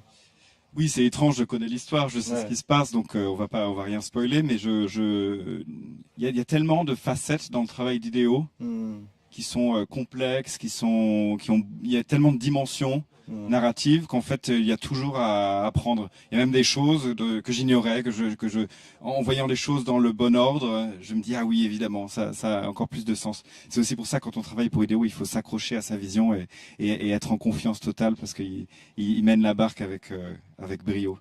Bah justement, on va voir quelques images de la relation qui s'est nouée entre vous deux, Hideo Kojima, Woodkid. J'ai l'impression que vous avez passé de bons moments quand même. On a beaucoup mangé. Les choses se sont très très bien passées. Voilà. Pour qu'on apprenne à te connaître sur le pendant jeu vidéo, parce qu'on sait l'artiste que tu es musical, quel style de joueur tu es? Je crois que tu es un très gros joueur. Oui, je suis un très très gros joueur. Je joue à beaucoup de choses, des AAA, mais aussi beaucoup de jeux indés. Surtout en ce moment, on a beaucoup la discussion avec Hideo de l'indé dans le jeu et de nombre d'équipes qu'il faudrait, quelles sont donc je joue beaucoup à ça. Je suis intéressé par les petits jeux là en ce moment. C'est vraiment ce qui m'intéresse. Et toi, en tant que grand nom de la musique, en tant qu'artiste à part entière, quel regard tu portes toi et quel regard tu trouves que les artistes qui t'entourent portent sur la musique de jeux vidéo? De plus en plus décomplexé parce que le monde du jeu vidéo est socialement, aujourd'hui, culturellement, extrêmement intégré. On voit des grands créateurs de mode, d'art contemporain référencer cet univers-là, là où il y a 10, 15 ans, 20 ans, c'était quand même assez problématique d'assumer sa passion pour le jeu vidéo. Et je crois que comme c'est culturellement très intégré dans le monde dans lequel on est, je pense que, par exemple, dans mon cas, quand je ne fais pas de la musique pour le jeu, mais pour mes albums, la culture des jeux avec lesquels j'ai grandi, avec Metal Gear notamment, est complètement, cette culture-là est complètement intégrée dans mon travail. Donc, non, j'ai aucun complexe, pas du tout. Au contraire, je suis même extrêmement fier. Eh ben, je crois que tu peux. Fondamentalement, j'imagine que là, les gens qui nous regardent et beaucoup de gens dans la salle, on va se dire les termes. Envie, la position que tu as eue de pouvoir côtoyer comme ça Yoji Shinkawa, Hideo Kojima, d'être au cœur vraiment du réacteur. Est-ce que tu pourrais juste nous confier quelle a été ta première réaction, vraiment la toute première réaction, la première émotion quand tu as su que tu allais travailler sur Death Stranding 2? Énormément d'excitation, très intimidé. D'autant plus que je suis venu à Tokyo, la pandémie n'était pas encore complètement terminée, j'ai pu venir avec un visa et je suis venu dans les bureaux. Dans un petit... Hideo était encore en train de travailler sur ses locaux, ces nouveaux bureaux qui sont extraordinaires. Donc on était tous un tout petit peu dans une position d'attente. Et donc il m'a dit tu vas te mettre à côté de moi dans ce bureau à côté de moi. On avait une vitre qui nous séparait. Et puis dès que j'avais quelque chose à lui montrer, je faisais signe, je likais et on échangeait comme ça. Et donc j'ai vécu comme ça la vie de Kojima Productions à Tokyo pendant pas mal de temps. Et au début c'est intimidant et après c'est très inspirant. On a fait de la gym aussi ensemble. Voilà, alors, anecdote très peu intéressante, mais je vais dire quand même, je porte un t-shirt que Hideo m'a prêté parce que il manquait un t-shirt parce que j'avais trop transpiré après la gym. Et donc voilà, donc je l'ai gardé, c'est mon t-shirt de gym de Kojima Productions. Et alors, qui tient le mieux au squat? Alors, je dois dire, j'aimerais beaucoup avoir la condition physique d'Hideo dans quelques années parce que je dois avouer qu'ils y vont fort tous les matins. Même à un moment j'étais tellement cassé que Hideo m'a emmené chez l'acupuncteur.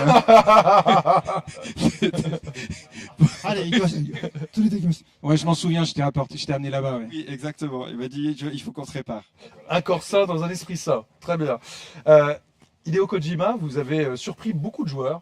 Il y a quelques semaines de cela, lors d'une interview accordée au célèbre magazine Edge, vous avez déclaré, je cite, « Je ne cherche pas à plaire au grand public ou à vendre des millions d'exemplaires, ce n'est pas mon objectif. » Alors moi, j'aimerais savoir un petit peu quelle est la place, en fait, laissée à l'imperfection, au doute, dans un projet qui reste quand même aussi ambitieux et millimétré qu'un Death Stranding 2.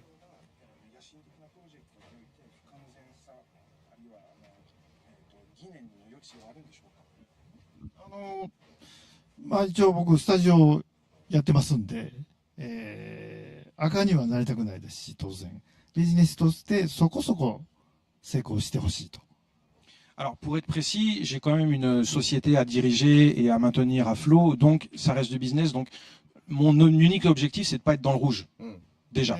まあ一番の、まあ、目標というか、僕もそうなんですけど、まあ何か映画を見て、ちょっと違和感があると。ちょっと消化に悪い映画とかあると思うんですけど、まあ音楽もね。Mais il m'arrive parfois d'aller voir des films au cinéma, mais dans ces films, tout n'est jamais vraiment parfait. C'est-à-dire qu'il peut y avoir une musique qui va pas très bien à cet endroit-là, ou un jeu d'acteur qui va pas forcément très bien à cet endroit-là. なんで、ずっと体内に残ってると。で、5年、10年経ってようやく自分の中で消化されて、なんか分かってくるっていうか、で、その価値が10年ぐらい経ってようやく分かって、それが一生のものになるっていうような、そういうようなものづくりをしたいなと思います。Sauf que il s'avère que parfois, ce jeu d'acteur ou alors cette musique qui pourtant me semblait n'allait pas, je le digère après dans mon esprit. Et 5 ans, 10 ans plus tard, quand je revois le film, là j'ai compris. Et donc, en réalité, c'est de ça dont on parle quand on parle d'imperfection. なんかまあ結構難しいんですけど、その、ビッグバジェットを使いつつ、そこのギリギリのラインを狙うというか。Donc c'est vrai que c'est très difficile, hein. On a un budget, il faut le respecter et réussir à faire le meilleur jeu possible. で、まあ、DS2 遊んでいただきたいんですけど、なんかよくわからないなと言いつつ、こう、体の中でぐるぐる回ってて、10年ぐらい経って、なんか理解して、一生の自分の細胞の中に入っていくみたいな。2001年宇宙の旅とか僕にとってそうなんですけど、そういうものになってほしいなと。Et pour ceux qui vont jouer à Death Stranding 2 et qui vont se dire tiens ce passage il est bizarre, gardez-le quand même en mémoire, digérez-le et vous verrez peut-être que dans 5 ou 10 ans, vous l'aurez imprégné ce passage et ça restera dans votre mémoire. Peut-être que vous n'aurez pas oublié justement cette œuvre-là à cause de ça. Un peu comme moi je suis fan depuis toujours de 2001 Odyssée de l'espace. Il est loin d'être parfait et pourtant il m'est resté, il est dans mon sang. まあゲーム業界で一番手っ取り早く儲けようと思ったら、オンラインで対戦もの作ったらいいので。Mais il est vrai que si vraiment je voulais faire de l'argent, je ferais du jeu en ligne. Je sais ce que je ferais. Voilà, je sais ce que je ferais.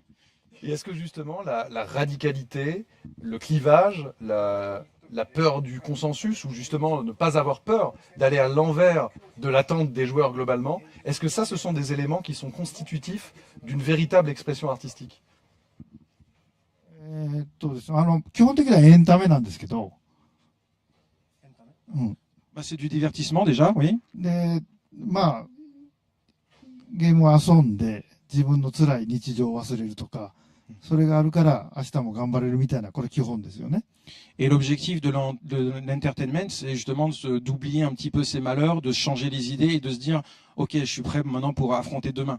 ただそのもう一個先に行きたいので、まあ、ゲームを経験して、ゲームの中の経験をした、プレイヤーが外側の日常に帰ってきたときに、ゲームの中で知ったこととか経験したことが自分の生活に役に立つみたいな、そういうものをまあ目指してます。まあ、なかなかうまいことは言ってませんけど。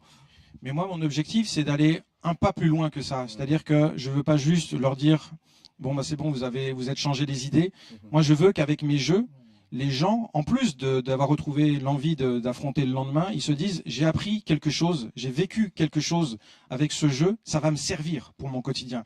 Donc je ne sais pas si je suis parvenu, mais en tout cas c'est mon objectif. で、まあもう一つあるんですけど、ゲームをプレイして、こんな面白いゲームっていうのもあるんですけど、こういう仕事を自分もクリエイティブなことをしてみたいと思って、まあ僕の後に続くというか。そういう、フォロワーができればいいかなと思います。Et j'ai un deuxième objectif, c'est de fédérer de nouveaux créateurs. C'est-à-dire que j'ai vraiment cette ambition de me dire peut-être que parmi les jeunes qui vont jouer à mes jeux, il y en a qui vont se dire mais c'est incroyable, c'est super, il y a des tas de choses à apprendre d'un point de vue artistique, des choses à proposer.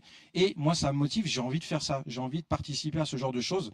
Et mon objectif c'est d'arriver à trouver des gens qui prendront ma place quand j'aurai plus la possibilité de faire des jeux. Et j'espère que mes œuvres les auront influencés. Alors justement, Yoji Shinkawa, il y a quelques instants, vous nous évoquiez un petit peu votre atelier qui se trouve très proche du bureau de Hideo Kojima. Eh bien, on va y aller directement dans cet atelier. On va le découvrir de l'intérieur grâce à des images totalement inédites que vous nous avez fournies. Regardez, voici donc votre antre. Je crois que c'est un lieu qui est extrêmement spécial pour vous. Est-ce que vous pouvez nous décrire un petit peu ce qu'on voit là? はい、実際の会社のお仕事をしてるっていうのは、もうこの隣にあって、その隣にちょっと遊び場みたいな感じで作ってます。Alors, j'ai un bureau qui me sert vraiment au quotidien, mais ça, cet atelier-là, c'est vraiment encore quelque chose qui est juste à côté. Et c'est un petit peu mon terrain de jeu, c'est ma salle de jeu à moi. 気分転換にちょっと大きな絵を描いたりとか、あと3D プリンターがあるので、その 3D プリンターで出力したモデルを塗装する塗装ブースもあったりとか、はい、近代的なビルですけど、こういったちょっとアナログな仕事をするっていう部屋ですね。Et alors, comme vous pouvez le voir, j'ai de l'espace quand j'ai vraiment envie de me changer les idées. J'ai la possibilité d'écrire sur de grands cadres, de grandes toiles. Et puis, on a aussi un 3D printer, une imprimante 3D qui me permet moi aussi de travailler sur les différentes choses. Voilà, j'ai beaucoup d'espace et c'est vrai que c'est très agréable de travailler là. はい、でデラックスエディションについてくるマゼランマンも、スタッフの一人のエンテ・リュウっていう子がモデリングして、それを 3D プリンターに出して、でそのプリントしたものを僕が直接、塗装して、その塗装したものをペイントマスターとして中国に送って、それを再現してもらってます。Et alors là, par exemple, on peut voir le Mazellan Man qui apparaît dans le jeu. Et lui, il a été réalisé en 3D par Liu Liu. Par Ente Liu, qui l'a réalisé donc en 3D, il a été imprimé, et puis moi je fais tout ce qui est colorisation, je fais donc la peinture, etc. Et ensuite c'est envoyé en Chine pour la production. なんでもう遊びながらやってるというか、遊んでることがもう仕事になってるみたいな、ちょっとすごい、幸せだなっていう瞬間ですよね。Et ce genre de moment, en fait, quand je réalise ce genre de choses, c'est pour moi les moments les plus heureux de ma carrière, parce que j'ai vraiment l'impression de travailler, mais en m'amusant. これ模型好きのメンバーが仕事やって言いながらここで遊んでるという感じです。Et chez nous, on a beaucoup d'amateurs de maquettes et ils nous disent tiens, je vais aller bosser là-bas, mais en fait, ils viennent s'amuser, quoi. これちょっとネタバレなんであまり見ないでください。Alors celui-là, c'est vrai qu'il risque d'avoir un petit peu de spoil, donc peut-être regardez pas trop. En tout cas, ce qui est intéressant, c'est que votre travail n'a cessé d'évoluer, parce qu'il y a quelques années de cela, vous créez les personnages de A à Z, alors qu'aujourd'hui, les jeux de Hideo Kojima intègrent énormément d'acteurs réels. Alors comment justement vous avez adapté votre art et comment vous continuez en fait à leur apporter de la personnalité? はい。先ほどもお話ししたプロットがあってキャラクターを作っていくっていうところは変わらず、まずキャラクターの監督のイメージを僕なりの絵で描いて、でキャラクターをとりあえず作りますね。Alors comme je le disais tout à l'heure, moi je pars pas de rien en général, je pars pas vraiment de zéro parce qu'il y a déjà la vision de Monsieur Kojima qui a créé des personnages avec, comme on disait tout à l'heure, des mots-clés. Et à partir de là, moi je dois les imaginer, je dois leur donner vie avec mes dessins et mes œuvres. 最初からキャスティングされていることもあるんですけど、まだ決まってないキャラクターもキャラクターデザインを一度起こします。Mais l'un comme l'autre, que ce soit des acteurs qui existent vraiment ou de zéro, de toute façon, il faut faire du chara design dans les deux cas.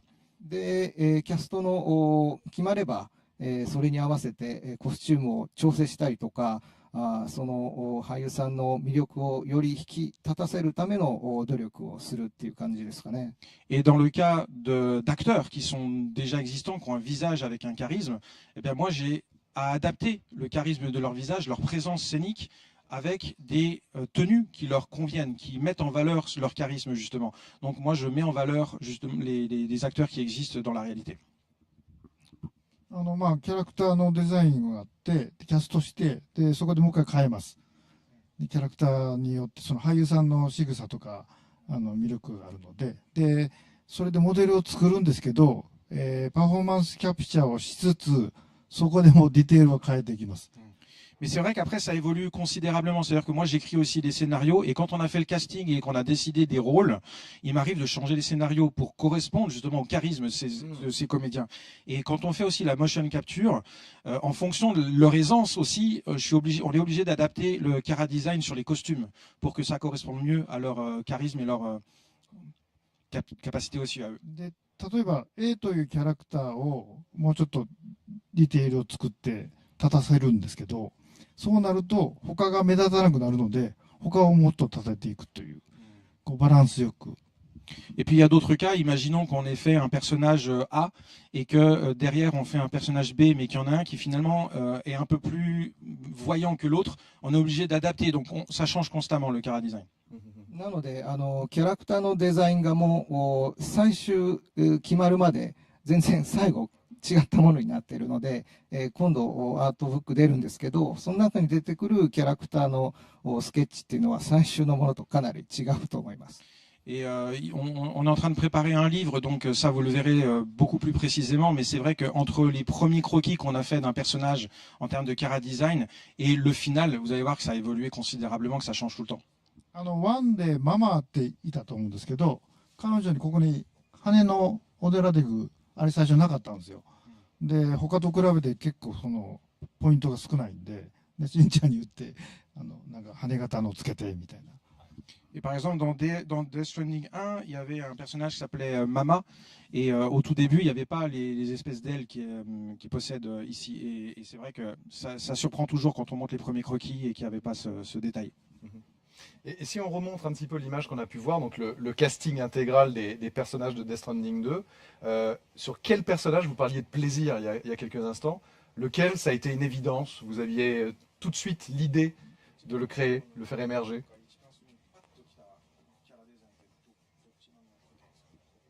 この中だとそうですね、ヒックスは意外とそのすんなり決まったというか、メカボディなので描きやすかった。Peut-être que c'est Higgs, mais comme il a un corps mécanique, pour moi c'était beaucoup plus facile. On en revient encore une fois à l'organique et au mécanique qui sont intimement liés. 好きな。まあギターを持つことになったんで、まあキスとか最初ギター持ってなかったんですよ。Au début, il n'avait pas de guitare et でちょっとまあキスの世代なんで。Et moi, comme je suis la génération des Kiss. でこうなったんですけど、実はこのままではちょっと変化が足らんので、最後まで行った方は分かると思いますけど、もう一回変化があるので。Mais après, voilà, c'est pour ça que ça a été choisi assez rapidement, mais je vous spoile pas non plus, mais vous verrez qu'il y a aussi des évolutions dans le jeu. Oh que oui. Oh que oui. Justement, on parlait de musique, je me tourne vers toi, Woodkid. Ta BO est disponible depuis quelques jours. Oui, depuis un peu plus d'une semaine maintenant. Ouais. Et je ne cesse soit de l'écouter, soit d'entendre des gens dire « Non mais attends, c'est masterpiece, c'est incroyable Ah, merci. » Comment est-ce que ça a été appréhendé? On a vu que justement Hideo Kojima et Yoji Shinkawa marchaient beaucoup avec des mots-clés, etc. Est-ce que c'était la même chose pour de la musique? Et quelle est peut-être la track qui t'a le plus happé instantanément, que tu as trouvé? Le premier mot qui est venu, c'était quand même celui du sauvage, l'idée quand même d'une échappée. Donc il y a très vite eu ce To the Wilder qui est venu dans les premières semaines, qui était une petite maquette où je fredonnais avec des mots qui voulaient rien dire, mais avec quand même cette idée de To the Wilder qui revenait plusieurs fois. Et je me rappelle tout de suite, Hideo m'a dit ah, mais ça connecte avec ce personnage, il faudrait arriver à en faire vraiment la chanson du jeu. Et puis très vite est venue l'idée de le faire avec elle, que je connaissais très bien, et de faire une version de la chanson avec Elle Fanning qu'on a enregistrée à Los Angeles il y a 1 an maintenant. Ah, voilà, il y a des images. Et donc voilà, ça c'est forcément une chanson qui est importante. C'était quand même un trailer important quand on a dévoilé à Austin, à South by Southwest. Et voilà, donc cette chanson elle est pour moi très importante, mais après il y a plein de variations. Ce qui était intéressant avec Hideo, c'est qu'une chanson ne se contente pas d'elle-même, il faut qu'elle existe dans plein de versions différentes, il faut qu'elle puisse se déplier, évidemment par la dimension procédurale de ce qu'on fait dans ce jeu-là, mais aussi simplement parce que il me disait tout le temps, je voudrais que ces thèmes deviennent familiers des gens avant même qu'ils ne se rendent compte.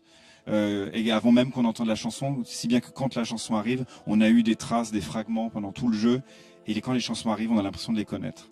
C'est intéressant, ça veut dire qu'en fait, tes musiques étaient déconstruites sans, on va dire, la partie chantée, Oui. pour nous les faire commencer à nous les faire s'approprier Oui. en fait. Par exemple, il y a des bribes de notes. Mm. Il y a une chanson qui s'appelle Are You There, dont je vais rien spoiler sur la présence de cette chanson dans le jeu, mais qui arrive par bribes à des moments. On entend même ma voix dans la reverb au fond.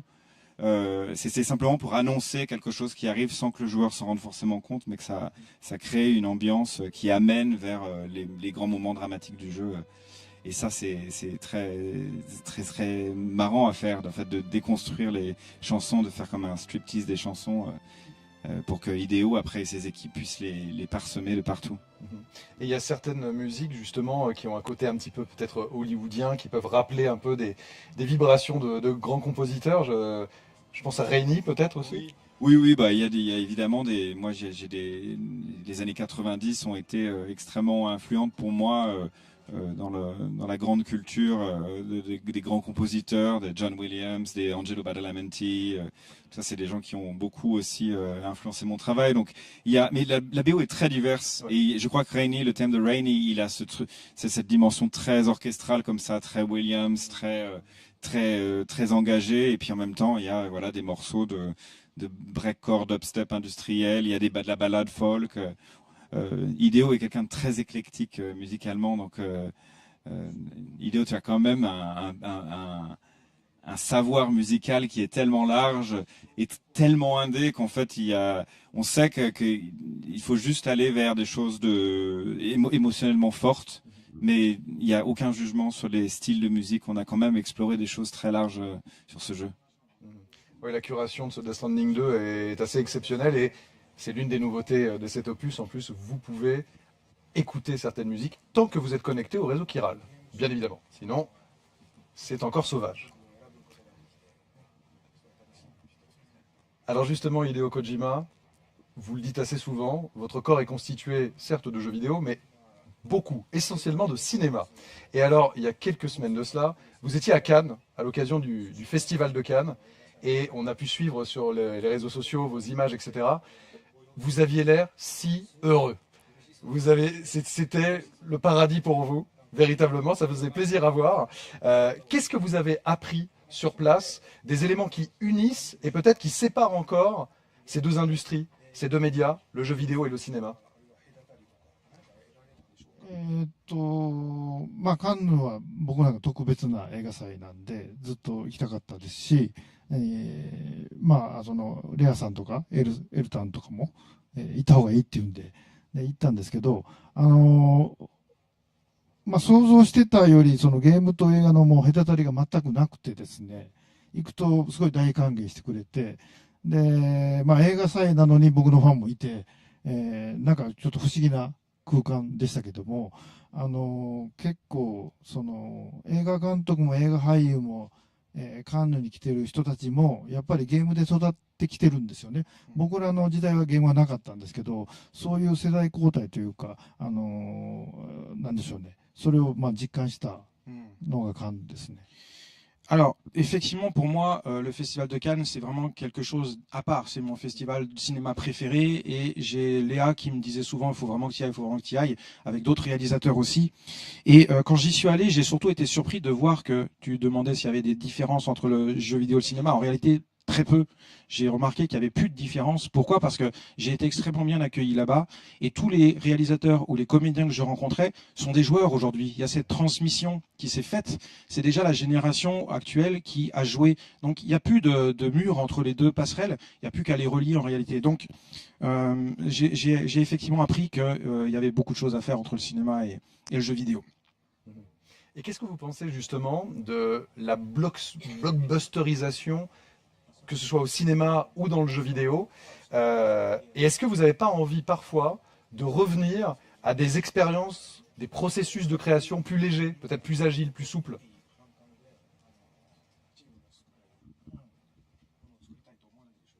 もともとそうですよね。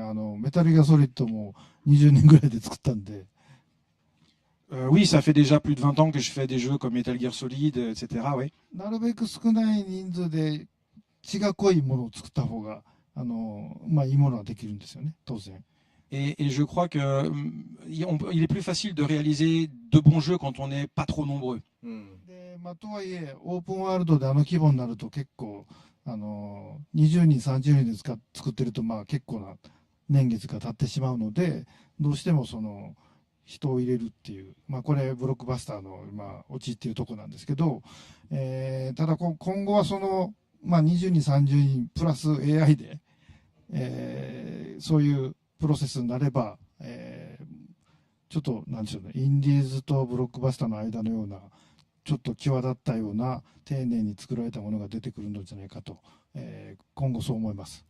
Le problème, c'est que quand vous avez des ambitions d'un jeu, par exemple en open world ou avec des ambitions narratives telles que mes jeux, si on n'était que 20 ou 30 personnes, il faudrait des années de plus et ce serait très très compliqué. Donc on est obligé d'augmenter le nombre de personnes pour la production.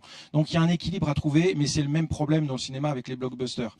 Maintenant, il y a des nouvelles technologies, notamment l'intelligence artificielle, qui pourraient aider à certains égards. Et donc peut-être qu'avec des équipes de 20 ou 30 personnes, on pourrait bientôt être en mesure de faire quelque part des jeux entre l'indie et le blockbuster. Mais voilà, ça c'est seul le temps nous dira si c'est possible. Alors monsieur Yoji Shinkawa, on se souvient de vos œuvres faites à grands coups de pinceau, de manière extrêmement analogique, dans un monde qui est devenu de plus en plus digital, numérique, en particulier dans le monde artistique.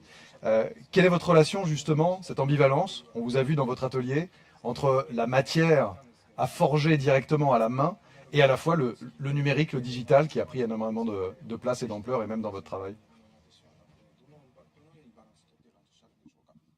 そうですね。やはり最初にはアナログなもの、最初からデジタルというよりは自分で触って感触を確かめて、で丁寧に作っていきたいなと思っているので、昔ながらのアナログを僕は使ってものを作っています。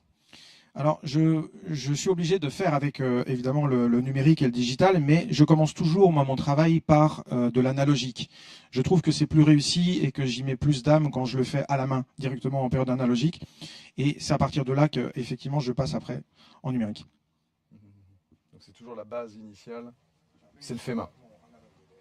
そうですね。不思議な話なんですけど、最先端のゲーム、いろんなデジタル技術を使っていますけども、その元になるコンセプトはすごい肌触りのいいもの、自分が気持ちいいと思うものを作って、それをベースにしています。Oui, je pense que ça peut paraître très étrange en fait pour des créateurs d'aujourd'hui qui n'ont travaillé qu'avec du numérique, mais effectivement, nous les jeux, le résultat que vous voyez, c'est du numérique à 200%, mais à la base, il y a quand même de l'analogique qui est fait à la main, comme un petit artisan, voilà, qui apprend à dessiner quoi. さっきそうですね、これアトリエありますけど、3D でデジタルで作ったモデルを一回 3D プリンターで、はい、物理的なものにするんですよ。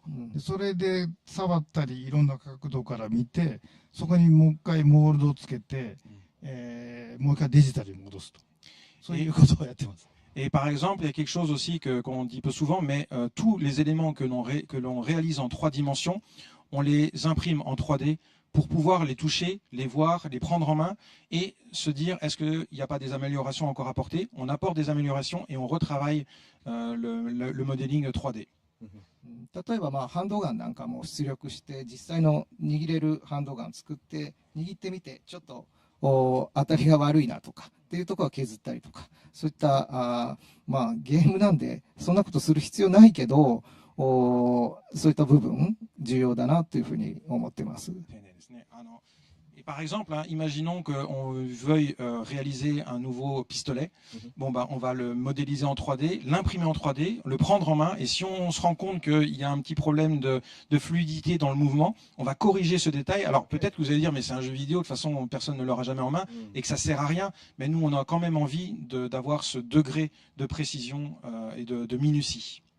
ドールマンの大きさも最初決めるときに、3D プリンターで作って実際に自分たちでぶら下げてちょっとでかいなとかちょっと重いなとかっていうので大きさ決めました。 Et par exemple, pour Dolman, c'est pareil. On l'a d'abord imprimé en 3D, on l'a mis sur nos ceintures pour se dire, bon, est-ce que...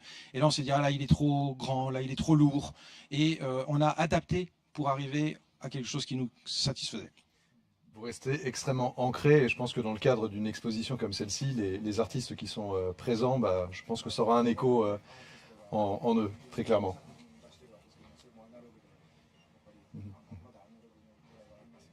Il y a encore de l'avenir pour l'analogique. Très clairement. Justement, je me tourne vers un artiste qui joue avec cette patte émotionnelle très très forte. On l'a vu tout à l'heure avec quelques images, quelques photos, des moments que vous avez passés ensemble. Je crois qu'on en a d'autres, hein, parce que visiblement ça s'est très très très bien passé. Est-ce que ces échanges, au-delà même du jeu, au-delà même de vos personnalités, ça n'a pas ça s'est pas télescopé? Est-ce qu'il n'y aurait pas un monde où Woodkid se dirait que ben, le jeu vidéo, et si j'y mettais un petit peu ma main, et ça donne pas l'envie de créer un jeu?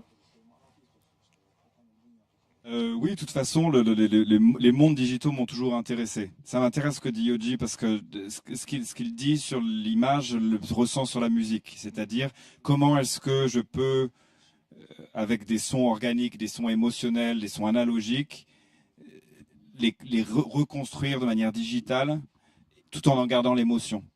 Et le jeu vidéo, en tout cas sur ce qu'on a fait notamment sur la séquence d'ouverture du jeu, c'était ce challenge-là, c'était de travailler la musique d'une manière qui est procédurale et qui crée une émotion analogique vers un monde digital. Et le jeu vidéo permet ça. Donc évidemment que ça m'intéresse parce que ça me permet d'exprimer ma musique d'une manière plus organique, mouvante, interactive.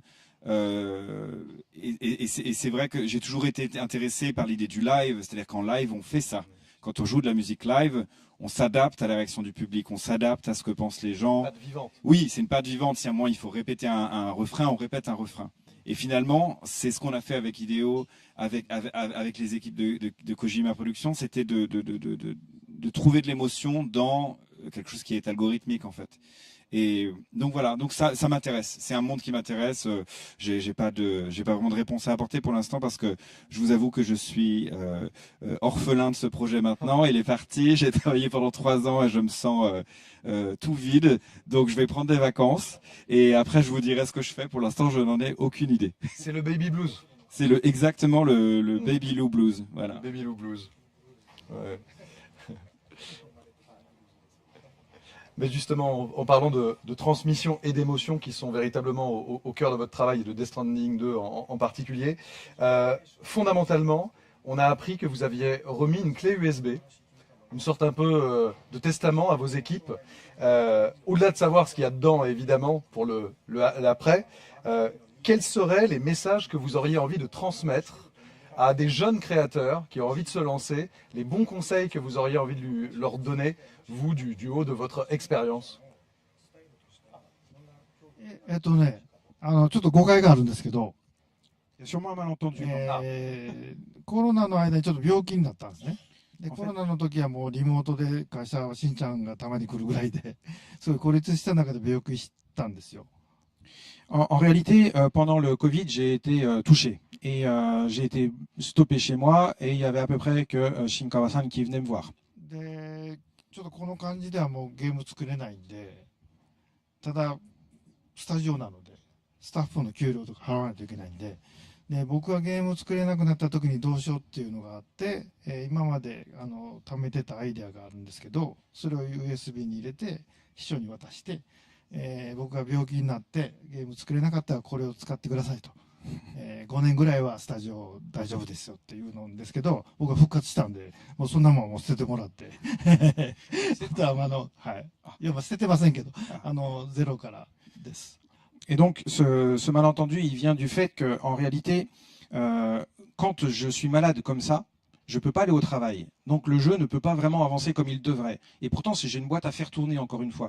Donc cette clé USB, c'était effectivement de prendre de l'avance sur le truc pour qu'ils puissent avancer. Je leur disais, tenez, vous prenez cette clé USB, vous savez quoi faire, vous saurez quoi faire. Mais en réalité, maintenant, je suis revenu au travail. Donc cette clé USB, elle n'est plus vraiment utile en réalité. Cela dit, voilà, c'est quand même une idée pour le futur. Au cas où il m'arriverait quelque chose, il y aurait de quoi tenir 5 ans. Voilà. Le plus tard possible. Mais justement, au-delà de cette clé USB, si vous aviez quelque chose à transmettre à un jeune créateur qui se lance aujourd'hui et qui est impressionné peut-être par votre carrière, par votre singularité, ce serait quoi les bons conseils à lui prodiguer? コジプロというより、皆さんそうですけど、僕らの時と違ってですね、もうツールがデジタル上にあります。はい。ツールね。はい。ゲームのエンジンから絵を描くツールから編集。Ok. Donc il y a des créateurs effectivement et aujourd'hui ils possèdent tous les outils de développement nécessaires pour faire des jeux vidéo. 自分で何でも作れるはずなんですよね。ゲームでも映画でも音楽でも。Et avec tous ces outils, on peut faire aussi bien des jeux que des films, que de la musique. C'est possible. 一人で無理な人は友達集まって作れます。Et pour ceux pour qui c'est difficile de faire tout seul, on n'a qu'à faire venir des copains et travailler ensemble. スマホで映画作れるんで。On peut même le faire avec un téléphone portable aujourd'hui. で、作ったものを発表する場がインターネットっていうのがあるので。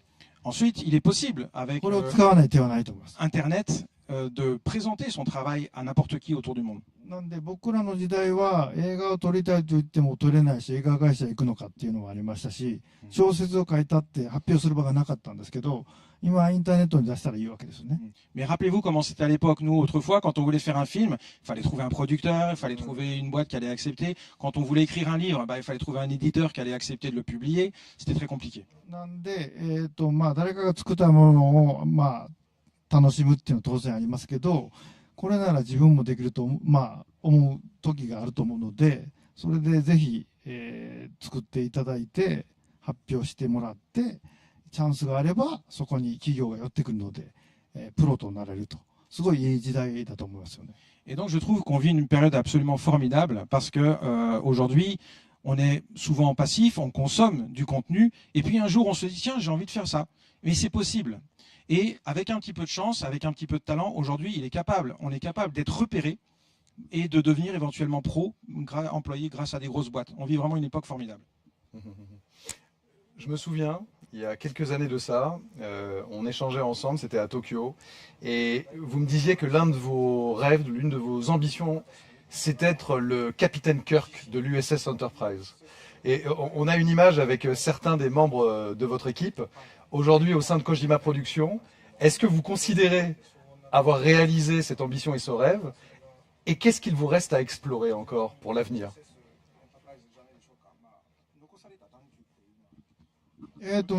あります。コジプロがエンタープライズ号だとして、Alors, imaginons que oui, Kojima Productions soit l'entreprise. 最初宇宙船もなくて、推進エンジンもなくて、乗組員もいなかったんですけど、au début, il n'y avait rien, il n'y avait pas de moteur, il n'y avait pas d'aile, il n'y avait rien du tout. で、それが集まって、最初は地球から離れましょう。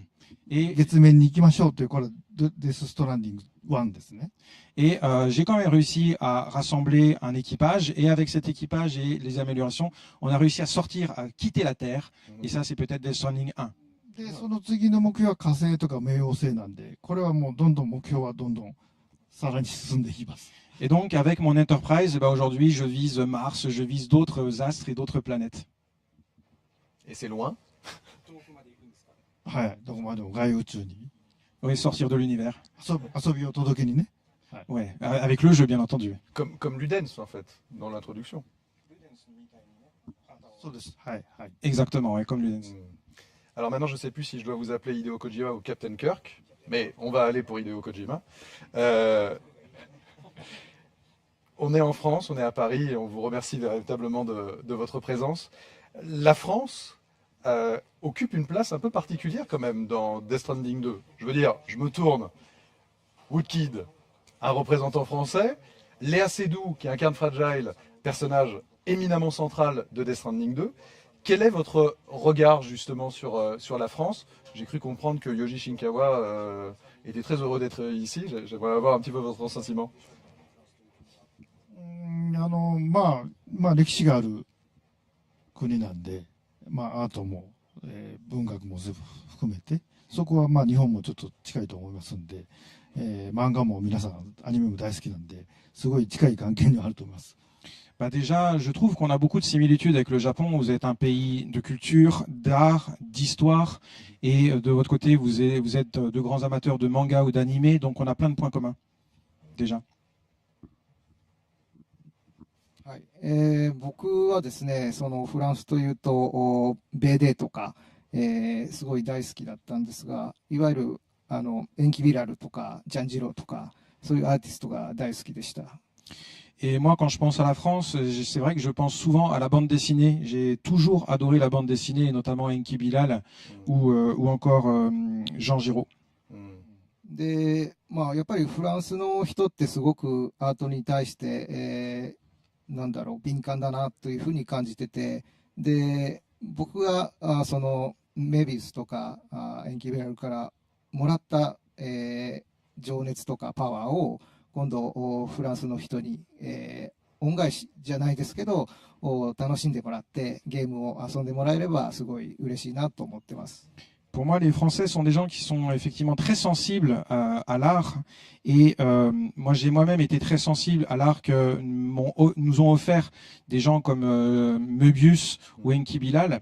Et ils m'ont tellement influencé qu'aujourd'hui, j'ai envie aussi, pourquoi pas, de rendre aux Français les mêmes émotions artistiques que les Français m'ont offertes autrefois. 僕はまあ映画なんで好きなのはフランスの50年代60年代のまあ、メールビルとかもそうですけどノワール大好きだったのと、ノーベルバーグも好きなんで非常に映画からは影響を受けてます。はい。Il a parlé de bande dessinée, moi c'est vrai que c'est toujours le cinéma, on en revient là, et moi j'ai toujours été très fan des films français des années 50, 60, les films noirs, les films de la nouvelle vague, et tous ces films-là m'ont énormément influencé dans ma vie. Voilà. Alors, nos liens vont temporairement devoir se séparer dans quelques instants, puisque nous allons arriver au terme de cette masterclass.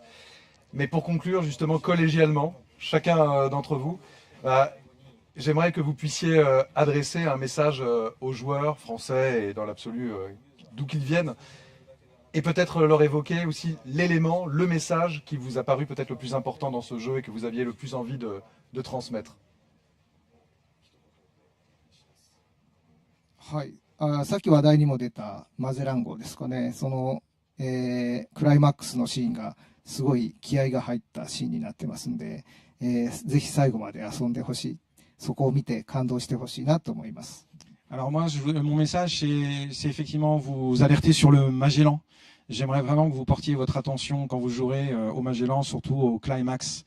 Allez jusqu'au bout du jeu, je vous le dis, vous le regretterez pas. Je confirme.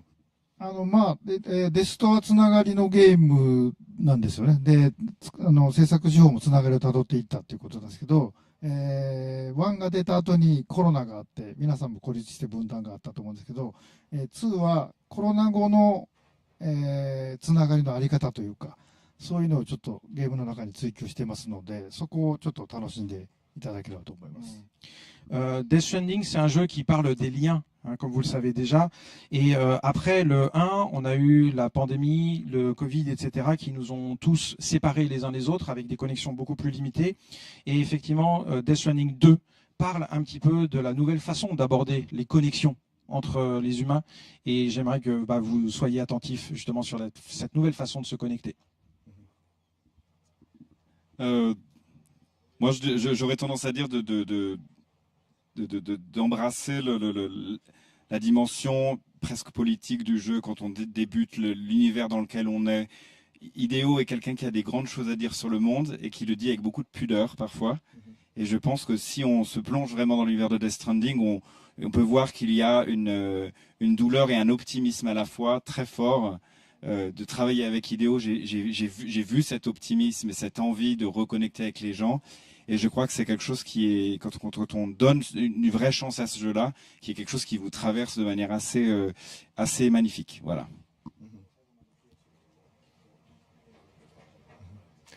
Eh bien moi je n'aurais qu'un mot, c'est arigato gozaimasu, Hideo Kojima, arigato gozaimasu, Yoji Shinkawa. Merci beaucoup, Woodkid. Je crois qu'on peut vraiment les remercier extrêmement chaleureusement pour leur temps, et la qualité des échanges, je trouve, qui nous auront permis de mieux comprendre fondamentalement les coulisses, les rouages de la création de cette œuvre qui est Death Stranding 2 on the Beach, qui vient de sortir donc sur PS5. Et je vous souhaite de pouvoir profiter peut-être temporairement encore un petit peu de Paris.